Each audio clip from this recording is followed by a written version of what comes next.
so much water on the roadways, even coming into work early this morning.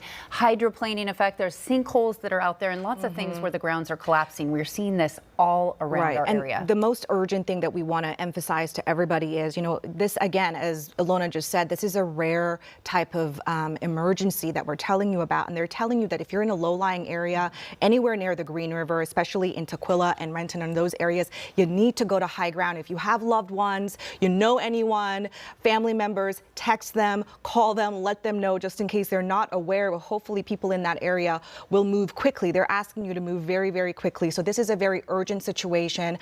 We cannot emphasize that we're not the ones necessarily saying it's life or death, but they're saying that these experts, you know, from the National Weather Service are saying that this is a potentially life-threatening situation. So we want you to take it seriously.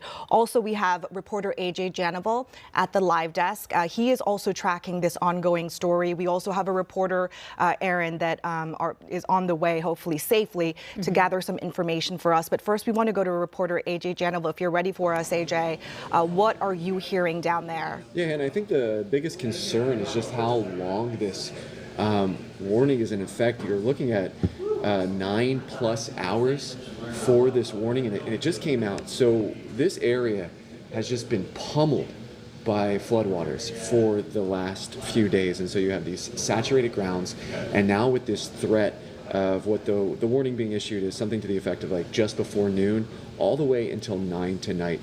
The other thing that you mentioned, which is so concerning, but that is what they put out there in this release, is life-threatening flash flooding from the failure of the Green River levee, which means that floodwaters have gotten past the barriers that are in place. So when you have these situations that are coming out fast, you have seen the damage and destruction throughout this entire area over the last few days. I was sitting next to you as you were talking to that family whose home floated away. This is concerning stuff, and we're just learning about it right now. So we're working to get some information. I'm reaching out to officials in the city of Tukwila. This does impact more than just Tukwila, though. What they're saying is affected waterways by this flash flood warning will not just be the Green River, which is the main focus, but the Duwamish waterway as well as the Cedar River. So people who are in those areas need to be aware.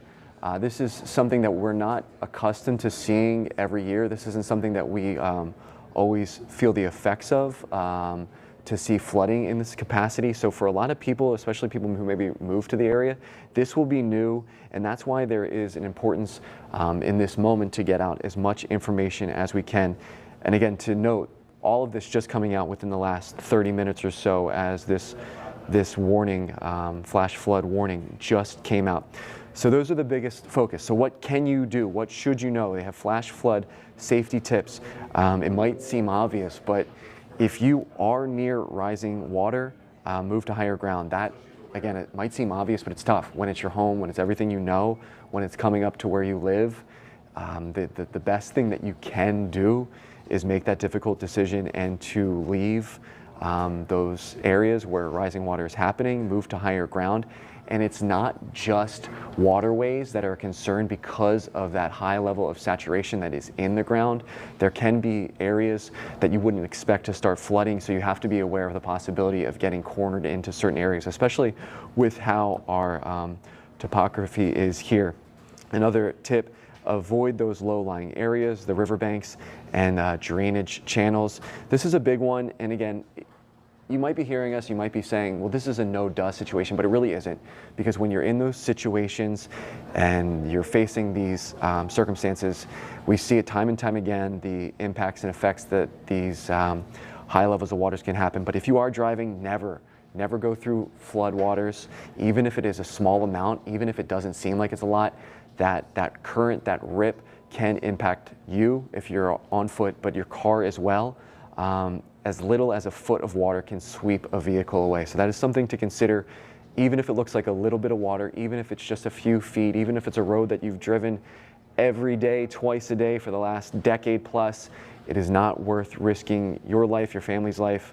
The saying that we hear time and time again is turn around, don't drown, and it might not look as treacherous as it is. This is a flash flood warning, so something that might not have been a concern a few minutes ago with how fast these waters could be moving, could become something that you really don't want to mess with. Avoid bridges that are over fast-moving waters, especially if they appear unsafe.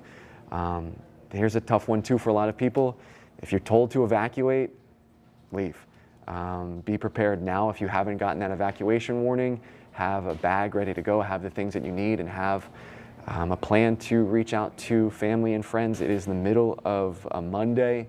A lot of people are living life, they're working, they are in school. So just things to be aware, have a plan to get in touch with all of the people in your family too, so they know what to expect. Take only the essential items, and of course, avoid walking through those flood waters. And then if you are in a position where you're kind of on the edge of, will I be affected or will this pass me by? Here are some things that you can do while you wait to see what, if any, impact this has on you. Make sure your phone is charged and that your car is ready to go, whether that is gassed up or whatever you would need. You don't want to be having to run out the door unprepared. As I mentioned before, have that go bag ready. That's clothes. That's things that you would need if you're stuck for a little while, blankets, warm clothes, but also the things that you might not think about immediately. If you have daily medications, make sure you grab those. Make sure you're prepared for any kind of documentation that you might have. Have a card, a credit card that is, have your ID, the things that you would need if you're not able to get back home for a few hours or even days. And then, you know, a huge thing that you might not think is there's so many other things that are going on right now. If you do have neighbors or folks in your community who might not be able to do these things that we're talking about on their own, maybe check in on them, or if you have a community-based system where you can make sure that someone is checking on the folks who might not be able to get out as easily as others. These are all some of the best tips for a situation like this, a fast-moving situation, a concerning situation. All of this information we also have on fox13seattle.com. So wherever you're watching us right now, you can go online, you can go on fox13seattle.com, you can take this story, you can send it to the people who need to hear it. We're going to keep updating this. As I mentioned, we're reaching out to officials just to see what the effects of this flash flood warning could be. But Hannah, after what we saw all last week, this is just, you kind of feel like the storm's over. We had some decent weather over the weekend, and now to deal with this again, it's tough for the folks who live out here. This is tough. We've been monitoring those levels all week long, and the Cedar River, the Green River, the Duwamish Way there, those have seen water subside, and I'm looking at some of the levels that have gone down. But again, with a break over the weekend and some of the rain, everything kind of settles down. The soils are so saturated, the cement, the grounds, the asphalt, everything we've been seeing has been buckling and breaking apart because of this. Those river levels have gone down, but again, we're expecting rain and wind again this week. Right now, we're looking at the Green River near Auburn, and you can see on our scale and our map how it's gone up and down and then where it's sitting now. And this is an immediate situation. It's not something to scare everyone with a scare tactic, but when the National Weather Service does issue something like this, you need to heed the warning and not be driving around and checking out the situation and assessing it. Just get to higher ground, make sure that your loved ones are safe. We're going to be checking in on schools and hospitals around the area to make sure that those are accessible to, but particularly some of those schools that children may be in school right now. And that's kind of a concern, I'm sure, for some people. So if you're watching this at home and have schools, I'm sure your schools are going to be contacting you and letting you know what's gone on with this Levee River failure there. Yeah. And we're going to be dealing with this, Hannah and Alona, for the week to come. Not only the aftermath, but another round of rain that keeps pushing in. We get a little bit of a break, but that downpour woke me up last night. Heavy, heavy rain at times. Yeah, what's so concerning, and we've been saying this, is that this alert, this flash flood alert, is going on until 9 p.m. So we have many, many hours to go, and that's what's really concerning. And as Aaron just mentioned, you're going to have, frantic parents who possibly are trying to get to their kids right now, and school districts trying to deal with this. But if you are just joining us, I do want to say again, the areas impacted would be the Green River, and then it's going to include Kent, Renton, and Tukwila. So if you live in those areas and you know your neighborhood floods a lot every year, you probably want to get out of there. I mean, even if maybe just as a precaution, if you have somewhere to go, I would get out of that area. Also, when we talk about other water levels here, we are concerned with Duwamish Waterway and the Cedar River as well, according to the National Weather Service. So all of this, Ilona is also tracking for us. Ilona, what is the most imminent issue right now? Yeah, so I want to talk real quick. Can we put the graphic back up with the forecast for the river? I just want to talk to one thing, because one thing that stands out to me is that although you can see it's going to be a fairly consistent level and flow there for the next several days, that right now is not our main concern. What the main concern is that there has been some sort of failure to the levee system, likely because we were watching some of those area rivers so high.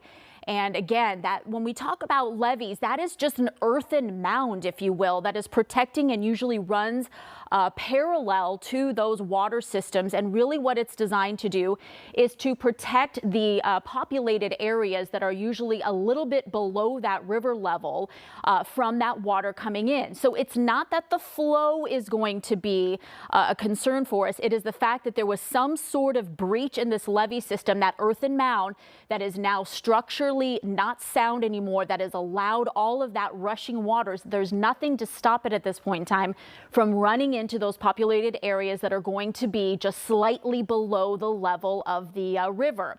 So let's talk about that river, that flash flood warning. So as we mentioned, this was issued just a short time ago by the National Weather Service for all of those areas that you see here. Hannah and Aaron have been talking about some of the specific cities that are involved here. We are talking about this going on until 9 p.m. So this is going to be a very long period of time for us, that this water is going to continue to flow out of the river into whatever section of the levee has been breached and into some of these low-lying spots that have been compromised now, if you will. And we're going to continue to watch those impacted areas from the Green River, as we've been mentioning. So let's talk about some of these rivers. As we know, they were running very high just this past week because of all that atmospheric river downpour event that we had for most of the week last week. So several of these area rivers were under flood warnings well into the weekend, including the Green River, which is the one that we're talking about at this point in time. We do have a flood watch going now until Thursday for much of the Puget Sound lowlands. You can see that the total rainfall since midnight, I know Aaron mentioned it woke her up in the middle of the night. It was coming down quite hard in a period of times. And just as we were expecting, those snow levels are still very, very high. We're talking 7, 8, 9,000 feet. So everything that's coming down up in those mountains, coming down as heavy rainfall, flowing downstream into those area rivers and just continuing to get them to swell even more and rush even faster, which of course is not helping us with this situation. So up around Snoqualmie Pass, we've managed to pick up already more than 1.5 inches of rain up there. Seattle managed to pick up just under 1 inch of rainfall, and you can see we've had well over 1 inch, even 2.5 inches out there towards Bremerton and Shelton. And we're not done. This is a live look at the Doppler radar, and you can continue to see some of that heaviest rainfall being squeezed with that orographic lift up the side of the Cascades. So that's where it's raining the hardest right now and flowing back into the river system here into some of those low-lying spots, including the Green River. So this is something that we're watching. Here's a little bit closer look with that Doppler radar. Right now, the immediate Seattle area, you might be thinking this is not a big deal because it's really not raining here in downtown, but it's because of the residual heavy rainfall that we had late last night and early this morning that's really impacting us. And now with that earthen mound just being so saturated, it develops some sort of compromised system there that is supposed to offer some protection from some of our area rivers. That atmospheric river is still stretching back to the south, still tapping into that subtropical moisture. So we will continue to see the train of rainfall well on into the day. The saving grace for this particular atmospheric river as compared to the one last week is that we will watch those snow levels rise just a bit, and that will hopefully get some of the area to turn into some snow. I'm going to go really quickly back to the graphic just because we want to make sure that we're getting this message out and highlighting the areas that are impacted by this.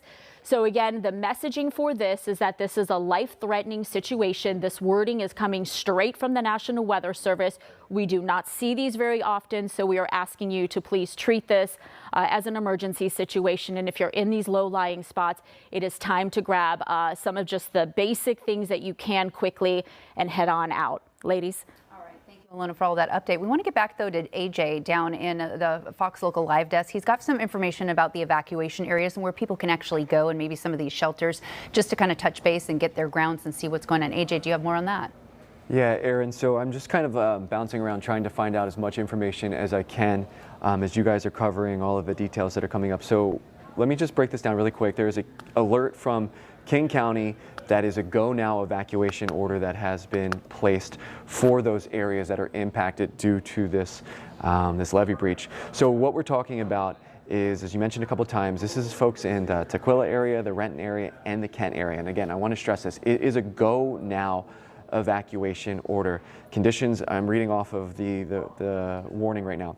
Conditions are dangerous and access routes may be lost at any time. So again, that quick nature of what we're dealing with right now, a road that may be open as you drive home could be affected as you turn back around. So happening quick. What they're saying is either go north or south of the evacuated area from those flood waters.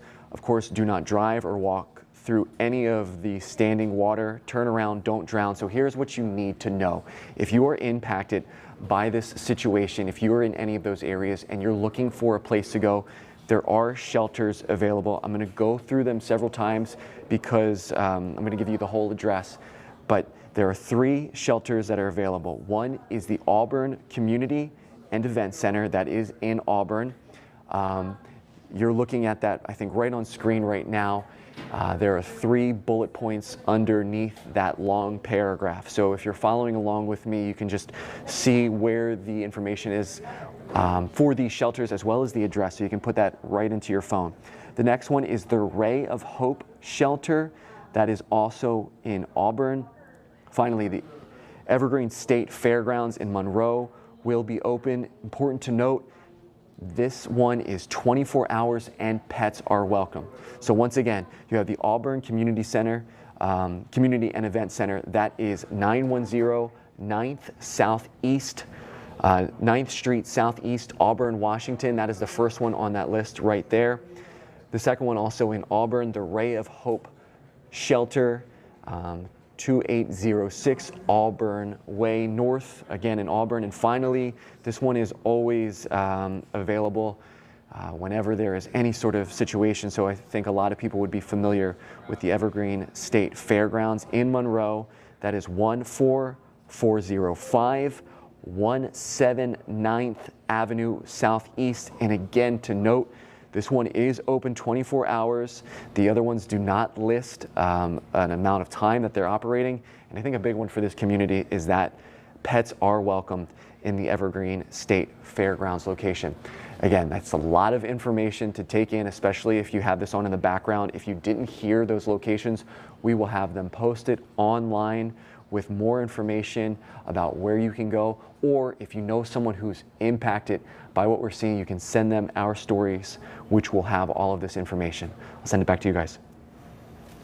All right, thank you, AJ, for that information. And we'll continue to monitor the situation. AJ mentioned something here, Hannah, too, that we often forget to talk about is the pets. And those are our furry family friends that could be out there just in the yard, but we've got a reminder to get those and maybe get to a shelter where they can be taken care of as well, but just kind of get to higher ground, because this isn't a situation where the rain caused this to go over the levee. There was a bit of a breach, and that's why we are seeing a situation where they're saying go now flash flooding, because it happens so quickly.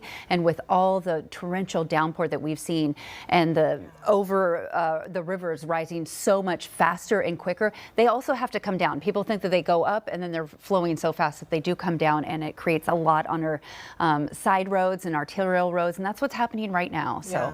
And, you know, for days now, all last week, we showed you Skagit County, the communities along there, Burlington, Mount Vernon, especially Mount Vernon. We were worried about that levee breaking, and so we were there for days covering it. But it's kind of the same thing. They were lucky in the sense that their levee, held up.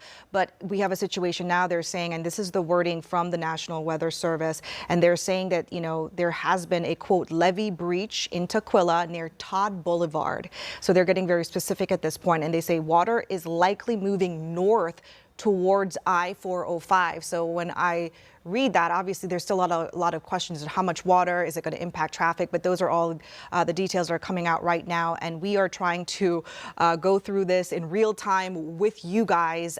Literally, this came down not too long ago, this flash flood warning. So Ilona is back with us. Ilona, I just mentioned again, I-405 that says the water is moving towards that direction, and the fact that the Northwest Weather Service is saying that is why do you think that they're pointing that out? Yeah, obviously wherever this failure is taking place is going to be impacting that location that we were just specifically talking about, and that water, as we know, runs in a certain direction as well because of just the way that it's coming off and feeding off the mountain. So the flow of it is just going to be that natural direction.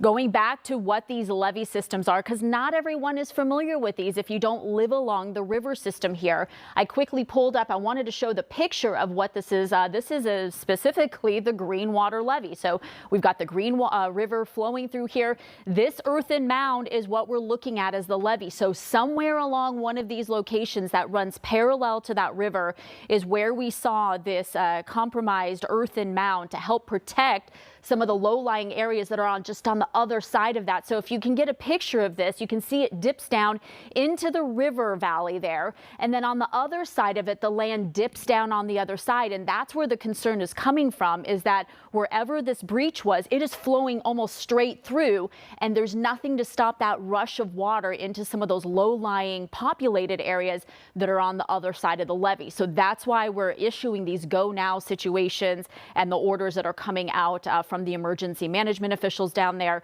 close to this area, and strong wording that's coming out from the National Weather Service as this being a life-threatening flash flooding situation. One of those areas that we've been highlighting is near Tukwila, but there are some other locations, as we mentioned, in and around that are included in this flash flood warning. The other thing to keep in mind is that this is until 9 o'clock tonight. This is not just a immediate thing that is going to pass. We're looking at a prolonged event until we can get this water to stop flowing into some of those populated areas. It is just not an easy fix, of course, as we've been talking about, and we continue to have more rain on the way. So we've been advertising the second round of this atmospheric river that was coming late last night into this morning. And you can see even through the weekend and into this Monday afternoon, we've had flood warnings for the river, including the Green River there, which is right now the one that's compromised. So just to advise you again, this is not with the flow, not how fast it is rushing right now. We're talking about the fact that there has been a failure for the system that keeps the water into the specific contained area with the river. That's why we've got this flash flood warning. So a little different than just a flood warning. That just talks about the river level and that it's flowing very quickly, but it is separate from that flash flood warning that is telling people to get out of those low-lying spots. We've had quite a bit of rainfall again since midnight, you can see, and most of it is coming down heavy in those higher elevations of the mountains. And as we know, gravity takes over and all of that rain comes downstream, down the sides of the mountains and into those river systems. If you step outside, it might be a little dry in parts of the downtown Seattle area because we're in a bit of a rain shadow right now, but you don't have to go very far to get the additional rainfall down to the south.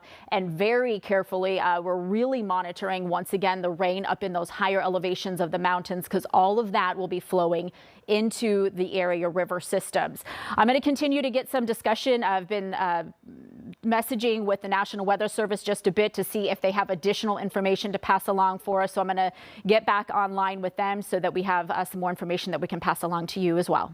All right, thank you, Ilona. We'll wait for that information. Meantime, we're going to try and get a picture up. It may be black for a second here, but this hopefully is going to get us a picture with the DOTs. We'll work on that. Sometimes those cameras flash in and out, but of the Green River. And what we do want to talk about is this is something that we are warning you about. This is something that the National Weather Service felt that they needed to get out to the public because, as Ilona said, we are looking at a situation where there is a breach and a break somewhere. And the dangers of moving water, we all know about this. We talk about this. Hannah and David have been talking talking about it on the night shift, Bill and I and Adam and Brian on the mornings, but 6 inches of fast moving water can knock a person off their feet. And there's that shot right there that we're looking at the Green River at State Route 167. And we can see all morning long we've been watching pictures like this where crews have been putting sandbags out, and one direction of a freeway is closed and the other gets closed because of this water just seeping over, is all settled in, and the rains that came down last night pushing more of this water here.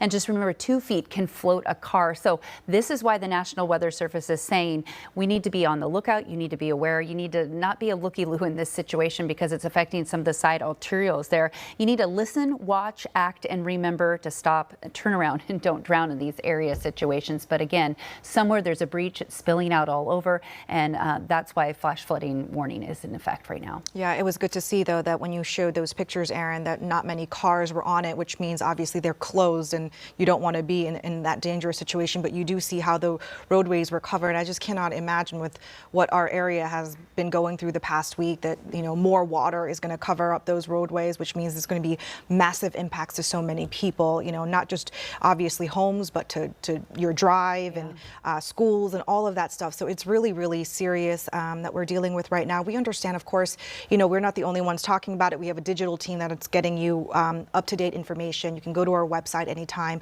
and read on it. You can share that information with the people you love and your friends. But also, too, we have our entire news team right now checking for all types of updates about this for you so we can get it to you. We understand we have some social media posts from various officials here. I'm going to start this off here first for you. This is obviously the National Weather Service, and it says, in coordination with King County, we have issued a flash flood warning for a levee breach in Tukwila near Todd Boulevard. Water is likely moving north towards I-405. In addition, an evacuation notice is now in effect from King County. I mentioned this not too long ago, but again, it bears repeating because of the urgency, Aaron. Yeah, and that was pushed out onto Twitter, but also National Weather Service. And as Hannah mentioned, you can go to Fox Local and download that app. And if you need to leave, if you're in your home now and you need to leave, you can take the Fox Local app with you, and that can help you stay up to date on everything. So the National Weather Service also says conditions are dangerous and access routes may be lost at any time. And that's the situation there. It could be lost at any time and it's dangerous. Go north or south of evacuated area away from the flooding waters. Do not drive or walk through standing or moving water. Turn around, as we say, don't drown, and do not drive around barricades or road closures. That seems to be a no-brainer out there, but again, this does happen and people do decide to do this and take it on themselves to see how deep the waters are, and it's just not safe. So we just want to make you aware, the public out there, that this is happening. The water is flowing, and the National Weather Service is concerned. They don't issue these flash floods very lightly. Yeah, and one of the trends that we're seeing is that a lot of people may think, like what Aaron just said, you know, we have to listen to the warnings, because if you don't, and say you get caught up in your flood or your car gets, you know, in the water, then you're calling 911 and you're also draining resources. So if you can prevent that at all, that would be very helpful to everybody who may be in a dire situation. For example, if we have a bigger levee breach, because what I'm concerned about is when you have one area of the levee that breaches, then it could potentially mean that it's just going to go down and put pressure along that levee, and other areas could break. And if we have a situation where we're talking about a real life or death situation later, you really want first responders to be able to be on the ready, you know? Yeah, and Hannah, as you're talking, we're going to go to AJ in a second, but this picture right here, you can see on the bottom right of your screen, it kind of tells the story. Look at the cars in that lot or wherever it may be, and they are submerged in those areas. We are dealing with that all across Western Washington and portions of the eastern portion of our state. This has been a big weather event that we've been following since last week, and it's going to take a lot of time for our area to kind of get these water levels to subside. So this, on top of everything that we've seen with the rain coming out of the sky, this is pushing down towards 405, and again, that's why the urgency is there. I do believe we have AJ who's going to let us know again about some of those shelters in our area. AJ, I know you mentioned in Auburn, the Community Center and the Ray of Hope Center in Auburn. I think there might have been a few other ones out there as well. Right, and we're talking about areas that are near the Green River. So while we wait for AJ there, I do want to, you know, talk about kind of what Aaron just showed you. And Aaron, we do have AJ. So AJ, what do you know so far? I just want to make sure you guys can hear me, correct? Okay, perfect. So we're talking about the specific areas that are near the Green River, Tukwila, Renton, and Kent. And this is a go now evacuation order that has been put out by King County. That means level 3 evacuation. There is an immediate and imminent danger to your life. Now let's reiterate that, because sometimes you just hear us say things like level 3, go now. There is an immediate and imminent danger to your life, requiring you to leave the area right away without delay to protect yourself and your family. We talked about this earlier. That is a tough decision to make. That is a hard call when that means leaving your house, everything that you work towards. But when it is between you and your family and your safety, or the things that you have, that is a difficult decision that officials are asking you to please make now. So that being said, those areas that we're talking about, Tukwila, Renton, Kent, there are shelters that you can go to. We have the Auburn Community and Event Center, that is in Auburn. The Ray of Hope Shelter, that is also in Auburn. And then of course in Monroe, you have the Evergreen State Fairgrounds, open 24 hours, pets are welcome. Right now, I am working to get information from King County officials. I've reached out to their emergency crews to see what they are seeing, what people should know. I've also reached out to the Tukwila School District, trying to see what the impacts of this storm are on students, because you have kids. This is the middle of the day. If those kids are in school, you have bus systems. Normally, you would just send them home, but you have a situation where you're having warnings from officials saying be aware of roads. So working to figure out how the schools are handling this situation to get people back home. Now, Alan, I'm looking at this. Can we pull this up right here to show them? Okay. This is from the governor. Oh, if you guys can pull this up, I'm going to read this off. If someone can pull this up, we have a post from Governor Bob Ferguson drawing attention to this situation happening in King County. You're looking at his post. This is X. You can read along. Sourcing the National Weather Service out of Seattle, in coordination with the King County area, again, issuing this flash flood warning. It gets into the specifics, so you can see more of who's impacted here. You can read through this. We've been talking about this throughout the entire break. Again, this is a big focus. This is something that wasn't expected. We dealt with so much rain, so much weather the last week. We had a great weekend, and now to come out on a Monday, you're expecting to get back to work, back to normal, the floodwaters to start receding, and to have this, you can see the immediacy of the situation for a state as the governor is putting this message out. Now, we do have all of this information. We do have the areas that are impacted and affected on fox13seattle.com. Last thing I do want to stress is it's tough. It's the middle of the day. No one was expecting this. So at this point, you're being asked to leave right now. That is hard to do if you're at work or you have students in a classroom. So now is the time to start planning how you keep your family safe. We do have these shelters that are available from King County Emergency Management's page. Again, 2 in Auburn, Auburn Community and Event Center, that is 910 9th Street Southeast in Auburn. Ray of Hope Shelter, 2806 Auburn Way, that's North Auburn, Washington. Again, finally, the Evergreen State Fairgrounds in Monroe. This one is open all day, 24 hours, and pets are welcome. We do have all of this information on fox13seattle.com. Guys.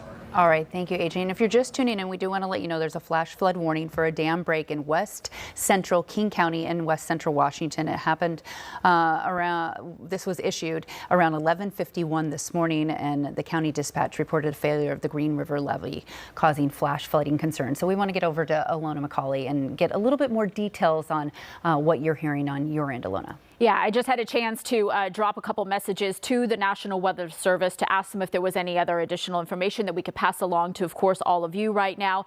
As of right now, they said that they don't have anything else except for the fact that what we know that this is going to be near, I believe, South Todd Boulevard, and that is going to be one of the areas that we're looking at. It is also likely that this water is rushing downstream. It looks like, can we come back on camera here? I'm not quite sure what we're looking at, but headed maybe towards 405. So that, of course, in and of itself is not a great thing either, because we know that that is one of our main thoroughfares here for folks maybe trying to get in and out of the area. So do want to advise you, we do still have a lot of area roadways that are flooded from even last week's atmospheric river. So do not attempt to cross those roadways as you're trying to head out. This is a look at what that Green River levee looks like down there in the area that we're talking about. And again, we're talking about just an earthen mound that somehow has now been compromised that runs parallel to where this river is located. And as you can see, it's areas that are just to the lower levels here, and then it slopes up. But it is the areas on the other side of this levee that we are concerned about, because of course that levee slopes back down on the backside, and there's nothing to prevent all of that water, once it is compromised, that levee system is compromised, to rush in there. That's why these are so rare, these flash flood warnings. We don't issue these very often. The National Weather Service does not take this lightly and issue these very often.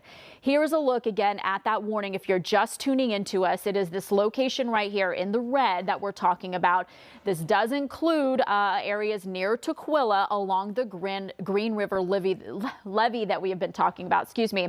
And we're talking about also the west central King County, and in our location here. This is going to be until 9 o'clock tonight, so this is not a very quick event. This is going to take a lot of time. There's just really no easy way to, if you will, patch up this levee and try to get the water to stay in, especially if it is flowing so quickly. Emergency management officials also have to be safe in trying to access it in order to try to help fix it, to stop the water from coming in. So that's another thing that we're going to be watching. Now, just a reminder, we had a lot of rain with that atmospheric river system that came in last week.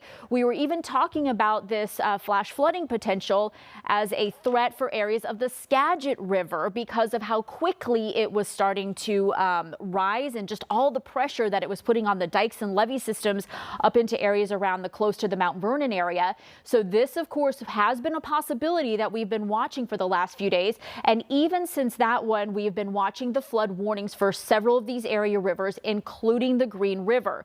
So just a reminder, we're not talking about how fast the water is flowing through the river. We're just talking about the fact that there has been so much saturated ground with this levee system, this earthen mound, that it has taken in so much volume of water. It's almost become like a sponge. And now it has had some sort of failure where there's no more water that it can hold. And so it's compromised the structural system of what the levee is intended to do, which is why the water is rushing in there. Okay, I'm going to fast forward here just a couple of beats, because I want you to see that we are not done with the rain yet. It is likely why we continue to see the long duration of this flash flood warning, is that we're expecting more rain through the day. And a lot of it is going to be up in those higher elevations where it's going to be the snow levels around 8,000 to 9,000 feet. All of that is coming down as rain right now, and it has nowhere else to go except flowing downstream into those area river systems. So we still have to account for holding more rainwater in some of these already swollen waterways.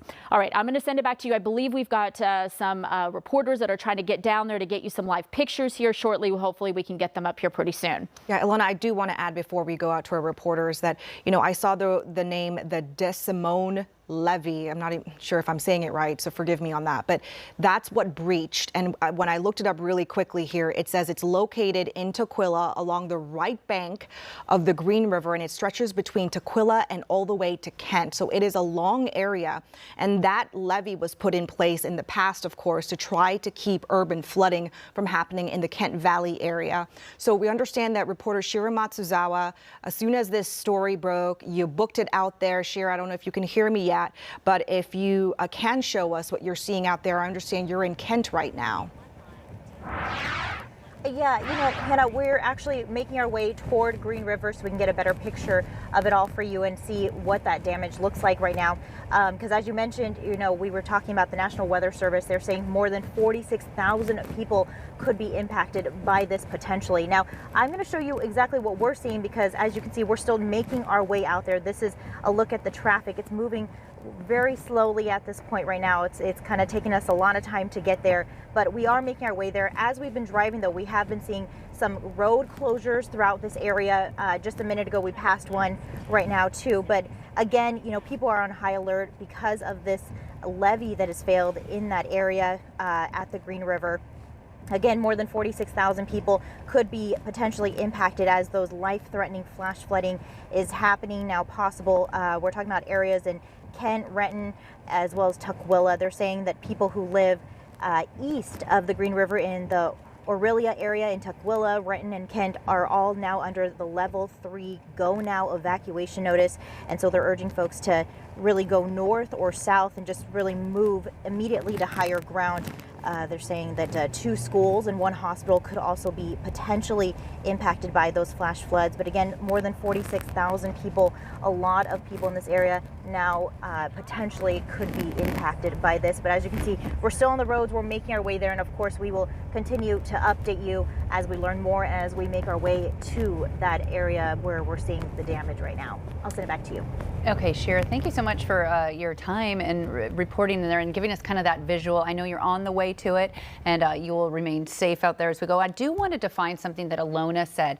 This is a flash flooding warning, and usually when you hear that, you think of something, a heavy downpours over the last 6 hours and rapid moving rivers because of maybe snow melt or something that it's caused it, like a dam failure moving pretty quick. This is a levee that broke, so it's not as fast moving, but again, it is moving, and that's why there's a flash flood warning. But usually we get that snow melt in the early spring that pushes our rivers up above their levels, and they start to rise. And as we've seen over the last, 72 hours and even longer, those rivers were flowing at a pace that maybe they're running around 3 to 5 miles an hour, picked up to 10 to 12, 15 miles an hour during our rain events. Alona says we are going to be getting more rain, of course, out there, and it's been coming more sporadically. We did get a bit of a break over the weekend, and that did help. But I think that there is so much pressure on our levees and our dams and waterways that the release of water is imminent. Where it's going to go, that's why we're seeing this flash flooding right now happen. And Hannah, you can see the city of Renton is posting. Yeah, the city of Renton posting this is something we've been saying to you in the past hour, but I'm going to read this with you. The National Weather Service has issued a flash flood warning for King County, and they say it's going to go on until 9 p.m. As we say, this is going to be a long-lasting situation, and they're saying if you are in a low-lying area, you need to go to high ground right now. Do not wait. 45,000 is what Shira was talking about, the potential impacts that those people, right now are probably on the move. Hopefully, we have that 2 schools and 1 hospital. We're trying to figure out, right now as we speak, which hospital that is. We're calling around or trying to figure out what schools are impacted right now. But of course, if you live in Renton, Kent, Tukwila, you need to be on high alert to make sure that if you are near the Green River, specifically the Des Simone levee, which has breached, that's what the National Weather Service and other experts are saying, that the Des Simone levee has breached, and that levee is in place all the way from Kent to Tukwila. So it's from Kent to Tukwila. That's where that levee is, and that's where it breached somewhere along that line, causing this emergency. So we are going to continue to track this, Erin. I mean, if you have loved ones in those cities, you need to tell them to move quickly. Yeah, and we are looking up some of those area hospitals, maybe Virginia Mason Medical Center near there. We'll see which medical center they are talking about, and some of those schools. Those will be up shortly. I've been looking on the homepage to see what schools and cancellations, but as you can imagine, they're having a hard time probably keeping up with everything else that's been 2 hours delayed, or no school or services online through Zoom because of the kids there. But again, this is a flash flood warning in the area down south between Tukwila and Kent, and we are watching those levees, and all of them have pressure on them, as Alona said. And if it wasn't for the berm and the wall, the ground's so saturated that something broke. Emergency shelters are available, and AJ Janavel has been on our Fox Local Live desk telling us about the Auburn Community and Event Center. That's one place you can go. Also the Ray of Hope Shelter in Auburn and the Evergreen State Fairgrounds in Monroe. Let's go touch base again with AJ Janavel, who's got some more information on this flash flood warning that's in place. Yeah, and Erin, I am kind of just looking through social medias, specifically X, or formerly Twitter, starting to see some of at least what is being posted as the impacts of this flooding. So I'm working to get confirmation, number one, to make sure that's actually happening, especially with social media. Anyone can put anything up. And then 2, see if we can talk to any of these people who are out there. I know Shira is on the ground as well, but at least from what I'm seeing, if it does end up being actually the impacts of what we are talking about. It is some pretty shocking pictures and video. So let's get to what people need to know. If you are in the areas around the Green River where this breach is happening at this levee, you are being asked to leave right now. There is a go now order in effect, which means there is an immediate and imminent danger to your life, requiring you to leave the area right away without delay. That is something that we cannot stress enough. Now, this is a difficult ask to do at 12 or rather 1 o'clock on a Monday, especially with kids still in school, trying to coordinate what that looks like, what that means, especially if you haven't had to deal with this in a while. This is not something that we normally see. As far as weather impacts, I know that December and the wet weather does have the effects, but to have these areas so drastically impacted by this storm is not the norm. This isn't something that we deal with every year. So the folks in Tukwila, Renton, and Kent, if you need to find a place to go, there are shelters available. This is from King County Emergency. Number one, you have two in Auburn Community and Event Center, as well as Ray of Hope Shelter. Both of them, those locations are providing shelter for folks who are in need. You can see the names of these spots right here now on screen. That first one, the Auburn Community and Event Center, is located on 9th Street Southeast. That second one, the Ray of Hope Shelter, is located on Auburn Way North. We have more information on Fox 13 Seattle. If this impacts you, if this impacts someone that you know, please send them to our website, to our webpage. We are not just on air, but we are streaming as well. Finally, that final one that you just saw there, the Evergreen State Fairgrounds, that is up in Monroe. This one is listed as being open for 24 hours. And again, something for our area that I think is so vital is it says explicitly that pets are welcome. So if you know someone who is impacted by this warning and the effects of what we're seeing right now, please send them this information. Those shelters are available. And again, it's a hard ask. It is a tough thing to say, leave your home, but that is what officials are asking. They are using the word that this could be life-threatening flooding. So as difficult as it is a decision to leave your home, the alternative is so much worse. And again, something to note, it might seem obvious, but if you are leaving or you're just trying to get home or to higher ground, be aware of how quick this storm could move, the floodwaters rather could move, because a road that might only have a few inches of floodwater could see a foot or more as fast as this flooding seems to be from these officials. They're asking that if you are driving, do not drive through floodwaters. If you are walking, do not walk through floodwaters. I know it might seem like there's not a lot of water there. It might seem like something you can do easy, but we so unfortunately report time and time again on situations where it goes south quickly. So be careful, be safe. We'll have all of the information on fox13seattle.com if you need to see any of those addresses for the shelter. For now, I will send it back to you. All right, AJ, thank you so much. And as I was looking up recent major levee failures, we've had a couple up Whatcom County. We've seen some during the 2021 situation of the flooding there, and not surprised because that was a major flood situation.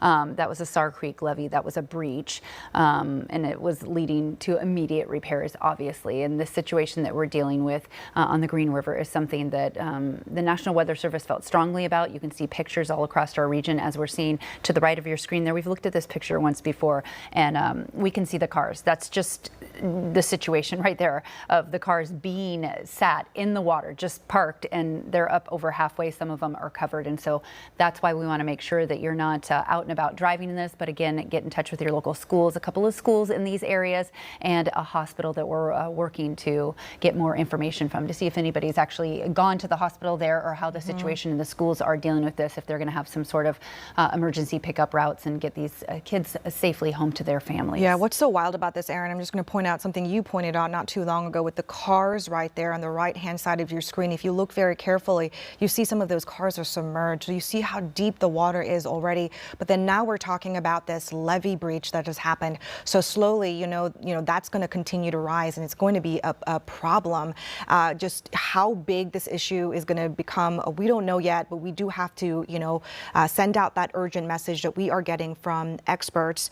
I do know that, the Desimone levee that we mentioned was the area that broke, and that's in the Tukwila area. My understanding, though, is that that whole levee, the Desimone levee, is about 2 miles. So, not exactly sure exactly where in Tukwila it broke, and if it means that other areas are in danger. So we are closely watching that. But if you live around there, you might know, you might be familiar with that levee. It is a part of a larger levee system. It got some repair work, many years ago, which, a lot of levees get over the years to make sure that it can hold, pressure. But right now, this is what breached, is the Desimone levee. And we want to go to Ilona. Ilona, I know you've been looking more carefully into this levee system. Yeah, that's right. And I apologize for the very blurry picture, but at least it will give you some perspective of what we're talking about. As Hannah just mentioned, it is about a 2-mile stretch. So I've got it highlighted here so you can see this part is what we're referring to here as that Desimone levee. So this is where at some point along that 2-mile stretch, that part of it did fail earlier this morning.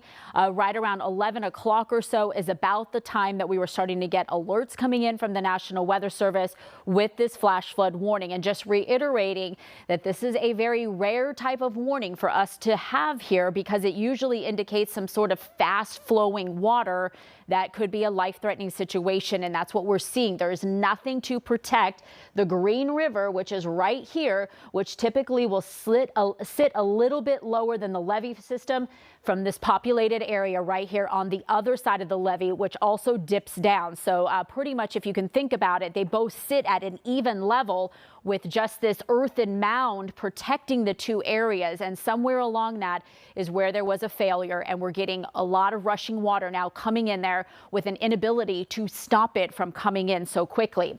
So here again is that flash flood warning that we're talking about. This is an area that we're going to be monitoring very closely. It is in effect until 9 p.m. tonight. And I just want to go back and reiterate, this doesn't have anything to do with how fast the water is currently flowing through that river.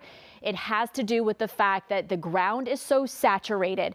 There is no more that this earthen levee can take in. It's like a sponge. And once you get that sponge full of water, it doesn't have anywhere to go except to seep that water out and somehow have some sort of systematic failure for it. And then the water comes rushing out. So we're not talking about how quickly the water is flowing through the river at this point in time. We're just talking about the fact that that levee has become so saturated and that compromised, excuse me, the structure of it. Here's a look right now at the current flood watches and current flood warning. So the flood warning that we have is for the area rivers, because we are expecting to see them rise once again later today. So you can see straight through the weekend, we've had all of those river flood warnings. That does include the Green River that we're talking about at this point in time. But this type of flood warning is separate than a flash flood warning. So totally two different things. The flash flood warning is a little bit more imminent, and that it's occurring right now with that very fast moving water into the populated areas. Everywhere else will be under a flood watch until Thursday, folks. If you can believe it, we're talking about another round of this atmospheric river that has been coming in late last night, early this morning. We had heavy rainfall that has been falling through parts of much of western Washington, including in the spots where we really don't need it. And that is up in the mountains, because the snow levels are right around 8,000 to 9,000 feet. So all of that is coming down up there is coming down as rainfall. Everything is so saturated, it has nowhere to go except rushing down the side of the Cascades and into our area water system, which includes a lot of those rivers that you can see flowing still very high and fast from last week. So that's why we continue to monitor it. I'm going to zoom in just a bit to give you a little bit of an idea of what's happening in the immediate metro locations. A little bit of a lull in the rain right now in parts of the Seattle metro locations. We're a bit rain shadowed, but you can see that is not the case once you get up into those Cascade foothill areas as well as the Olympics. We have had some pretty high rainfall totals. I was just looking at some of those from the National Weather Service. Already some 3 to 4 inch totals just within the first 12 hours or so, 13 hours of our day since midnight, on top of everything else that we have had. So this is why we continue to monitor the rushing water system.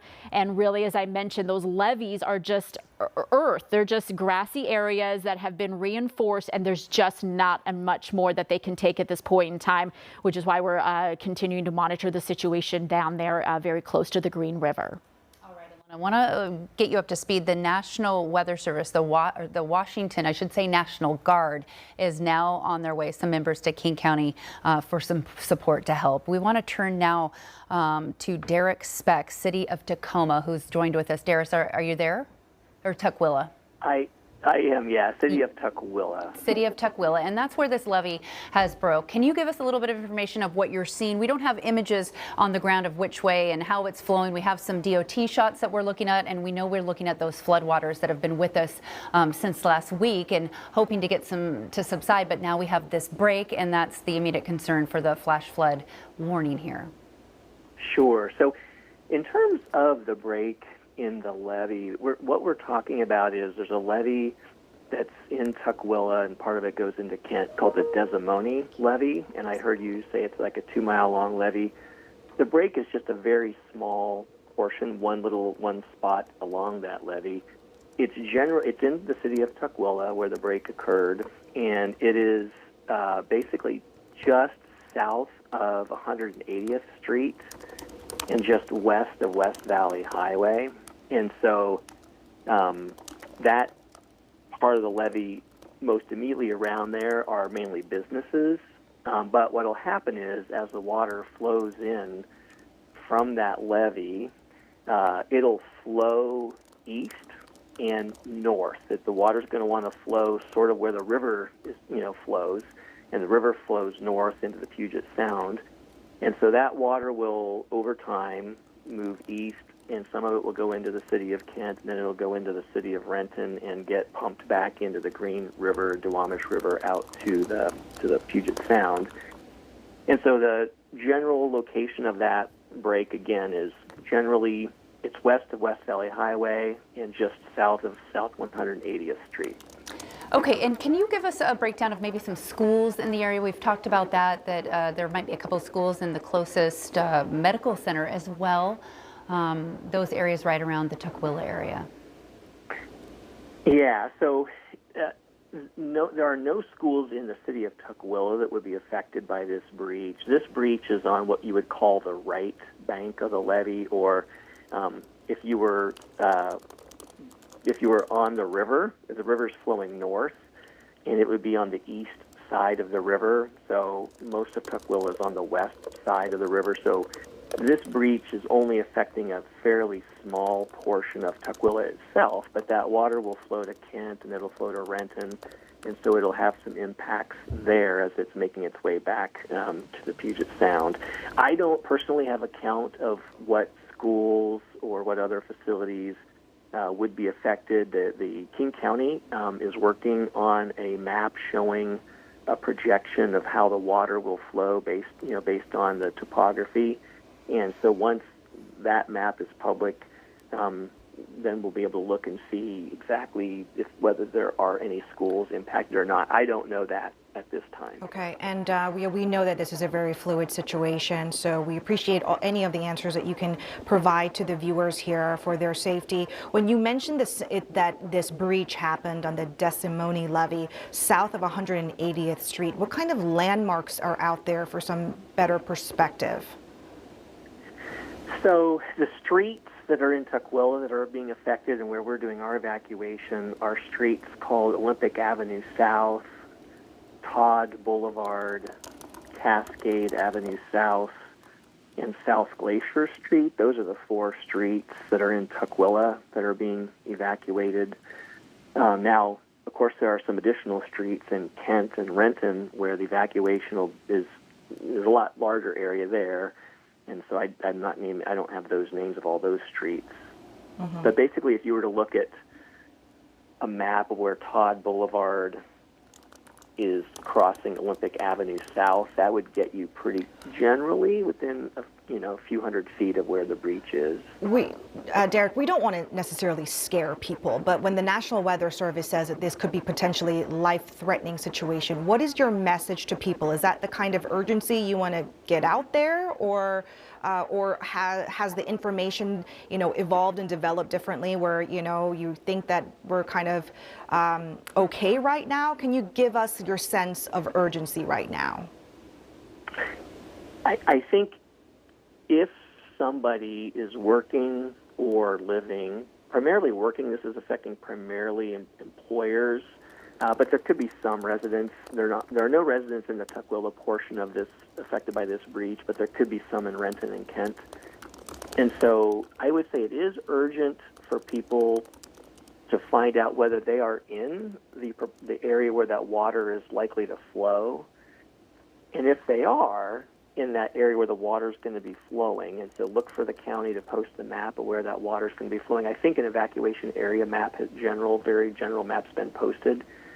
So I would say if you're in the general evacuation area, if you see the map and you look and say, oh gosh, I'm in that area, I would say it is urgent to evacuate that area because it's hard to predict exactly where the water will flow, and even low levels of water can cause trouble. So did that answer your question? Yes. Yeah.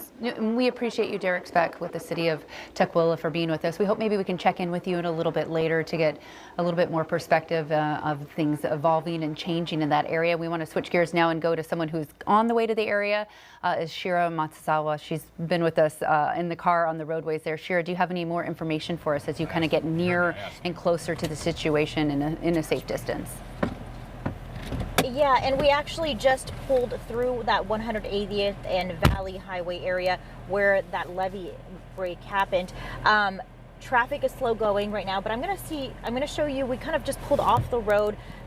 This is what we're seeing. We're into a parking lot right now. We pulled over so that our photographer, Scott Hobson, can actually get some video of the Green River and what's happening. But this is...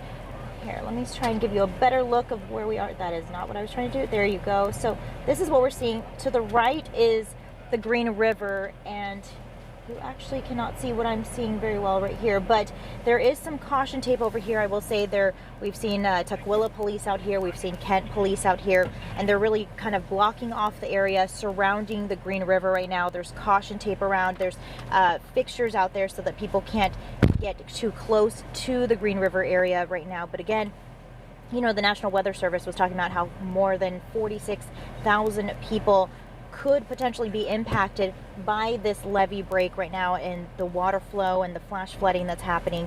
Of course, we are out here. We're trying to get a better view for you and a better location to really show you exactly what's happening. So in the meantime, I will send it back to you right now until we can get better positioned. But of course, we will be out here and we're monitoring it for you. So I'll send it back to you for now. What you could out there, it looks like a mess. You saw the backup there in the cars. The people are trying. See the wind blowing up. That's the other factor. That's the other. I mean, there's just so much going on. Ilona, what do we need to know in the next couple of hours? What's the most important thing? I just want to reiterate what the city of Tukwila was saying is that you gotta make sure that you're trying to avoid the water that may be flowing into Renton and other areas like Kent as well. Yeah, he took the words right out of our mouth, because what we need you to do is that if you are included in this evacuation area, you need to do so carefully. Many of these area roadways, including 167 that has been flooded all weekend long, remains underwater and closed in a lot of spots. So you need to move out of that area very carefully. This is a look, and again, I apologize, it's a little bit blurry. I'm trying to get some of these pictures off of social media to be able to show you these locations that are included. This, of course, is the Green River that we're talking about. Much of the area that is impacted right now is going to be to the east side, I believe, of the river, not the west side. So that is one thing that you need to be aware of. However, we're going to continue to monitor the situation off to the west as well, because of the fact that we could be talking about some additional either levee failures because of how saturated it is. And of course, whatever which way that water is going to wind, it may end up going into another section of the area that might not be included currently in this particular flash flood warning. So this is highlighted right here. The spots that we're looking for are going to be in this flash flood warning until 9 p.m. So this is not a one and done, very quick type of warning for us. As we've been talking about, that levee system is typically just an earthen mound, and that there has been some break in it at some point within that 2.5-mile stretch of the Desimone levee that is currently around that location. So at some point there was that breach there, and that's where the water is flowing in. So that's why we're continuing to monitor this now for the next several hours into the evening. And just a reminder, this also, this flash flood warning doesn't have anything to do with how fast the water is flowing right now. This is a totally separate deal that is going to be included and covered by our flood warning for that area river, because we're adding more water into it from the rain that has been coming down since midnight up in those higher elevations. It is still raining outside. Exactly in the spots where we really don't want to see any more rain is up in our foothills, up in those higher elevations. And then, of course, there's nowhere to go for that water except downstream and downhill into those very swollen and fast moving water systems that we already have outside. All right, so we're going to be here. Meteorologist Claire Anderson and I are going to continue to monitor the weather conditions. We'll have much more, of course, on more of this flash flood warning coming up as the day progresses and into the evening as well. All right, thank you so much, Alona. And just to recap, we have that until 9 o'clock, which Alona said, and this came out as a hazardous, potentially life-threatening situation. If that has, as Alona mentioned, the waters are not running as fast, but that levee breach has broken, and it will be impacting several areas. And some of the locations we're talking about are Kent, Renton, and Tukwila, and this includes the following streams and drainages on the Green River, the Duwamish Waterway, and Cedar River, which we know are already pressed and so swollen right now. Some of it residing because we have had some breaks. The rain isn't raining as hard as we did in the last week, but Hannah, you can imagine all over western Washington from the North Sound, which we usually see it and are still seeing it there. But this can be a very tense situation. The Washington National Guard has deployed some members there to help out in that area, as we saw with Shira Matsuzawa, who's looking along those banks. And you mentioned it's broke in the bank, Hannah. Yeah, I mean, the Desimone levee, a lot of us are going to be familiar with this levee now, but again, it broke. There was a small breach, they say, south of 180th Street. When it comes to the city of Tukwila, the city says that it's mostly commercial buildings. No residential areas have been impacted specifically in the city of Tukwila, but their concern is that as the water travels, right now he's saying east and north, that potentially is going to hit neighborhoods in Renton and Kent. And right now, as we watch that, we don't really know exactly where it's going in Renton and Kent. And you see 405 is right in the middle of it. Exactly. So is 405 going to get washed out? So this could be potentially a mess. But if you live in these three areas, be very careful. Make sure that you have your phone charged, and get the Fox Local app. We'll have all of the latest information on there. Also, you can go to fox13seattle.com. We will also have, potentially life and death information, throughout the day for you and your family. So make sure that you are ready to go on that. So we will continue to follow all of the updates, all the important things. Of course, if something breaks again that's, imminent in danger, we'll be back here to give you that information. But for now, we're going to send you back to regular programming. We'll see you later. The news at 4. Stay safe.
Good afternoon. Welcome to the Fox Local Live Desk. We are in the middle of breaking news coverage as there is a flood warning that was issued just before noon, impacting parts of King County.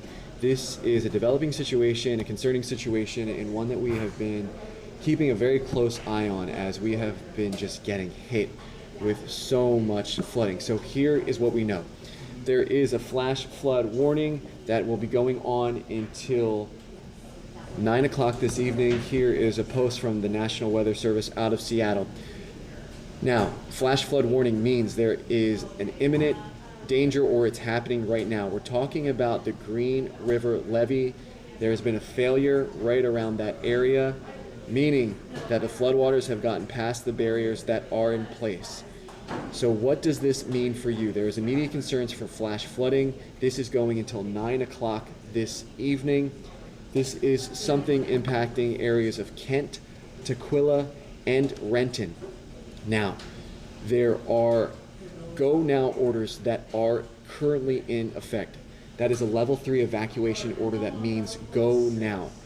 I'm going to go through a series of all of the areas that are impacted by this this flash flood warning that we have going on, but it is a lot of information. We're going to be giving you a lot of details over the next few hours as we stay on top of this story.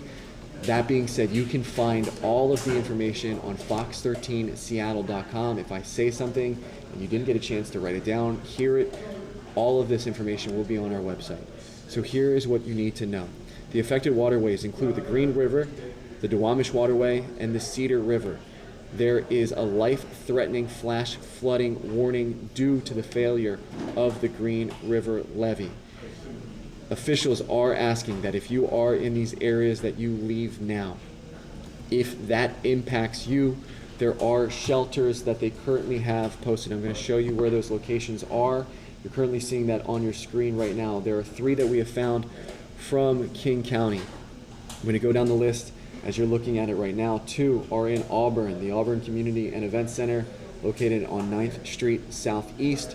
The second one is the Ray of Hope Shelter, that is located on Auburn Way North. Finally, the third one is in Monroe. That's the Evergreen State Fairgrounds. That is the only one listed on the King County website that says it is open 24 hours and that pets are welcome. So we are getting information coming out across the board.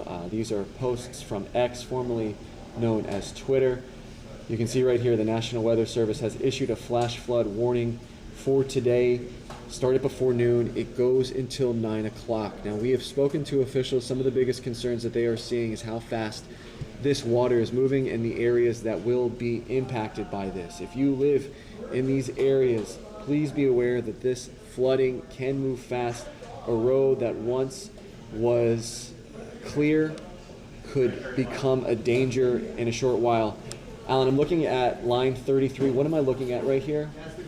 All right, let's take a look. I'm going to have a live look at the Green River. You can just see the quickness of the water that's moving. You can see the color of the river and what looks like the flashing of emergency lights. Now, we heard a short while ago from the National Guard of Washington that they are sending out National Guards members to the area to work this situation, a fast-moving and concerning situation.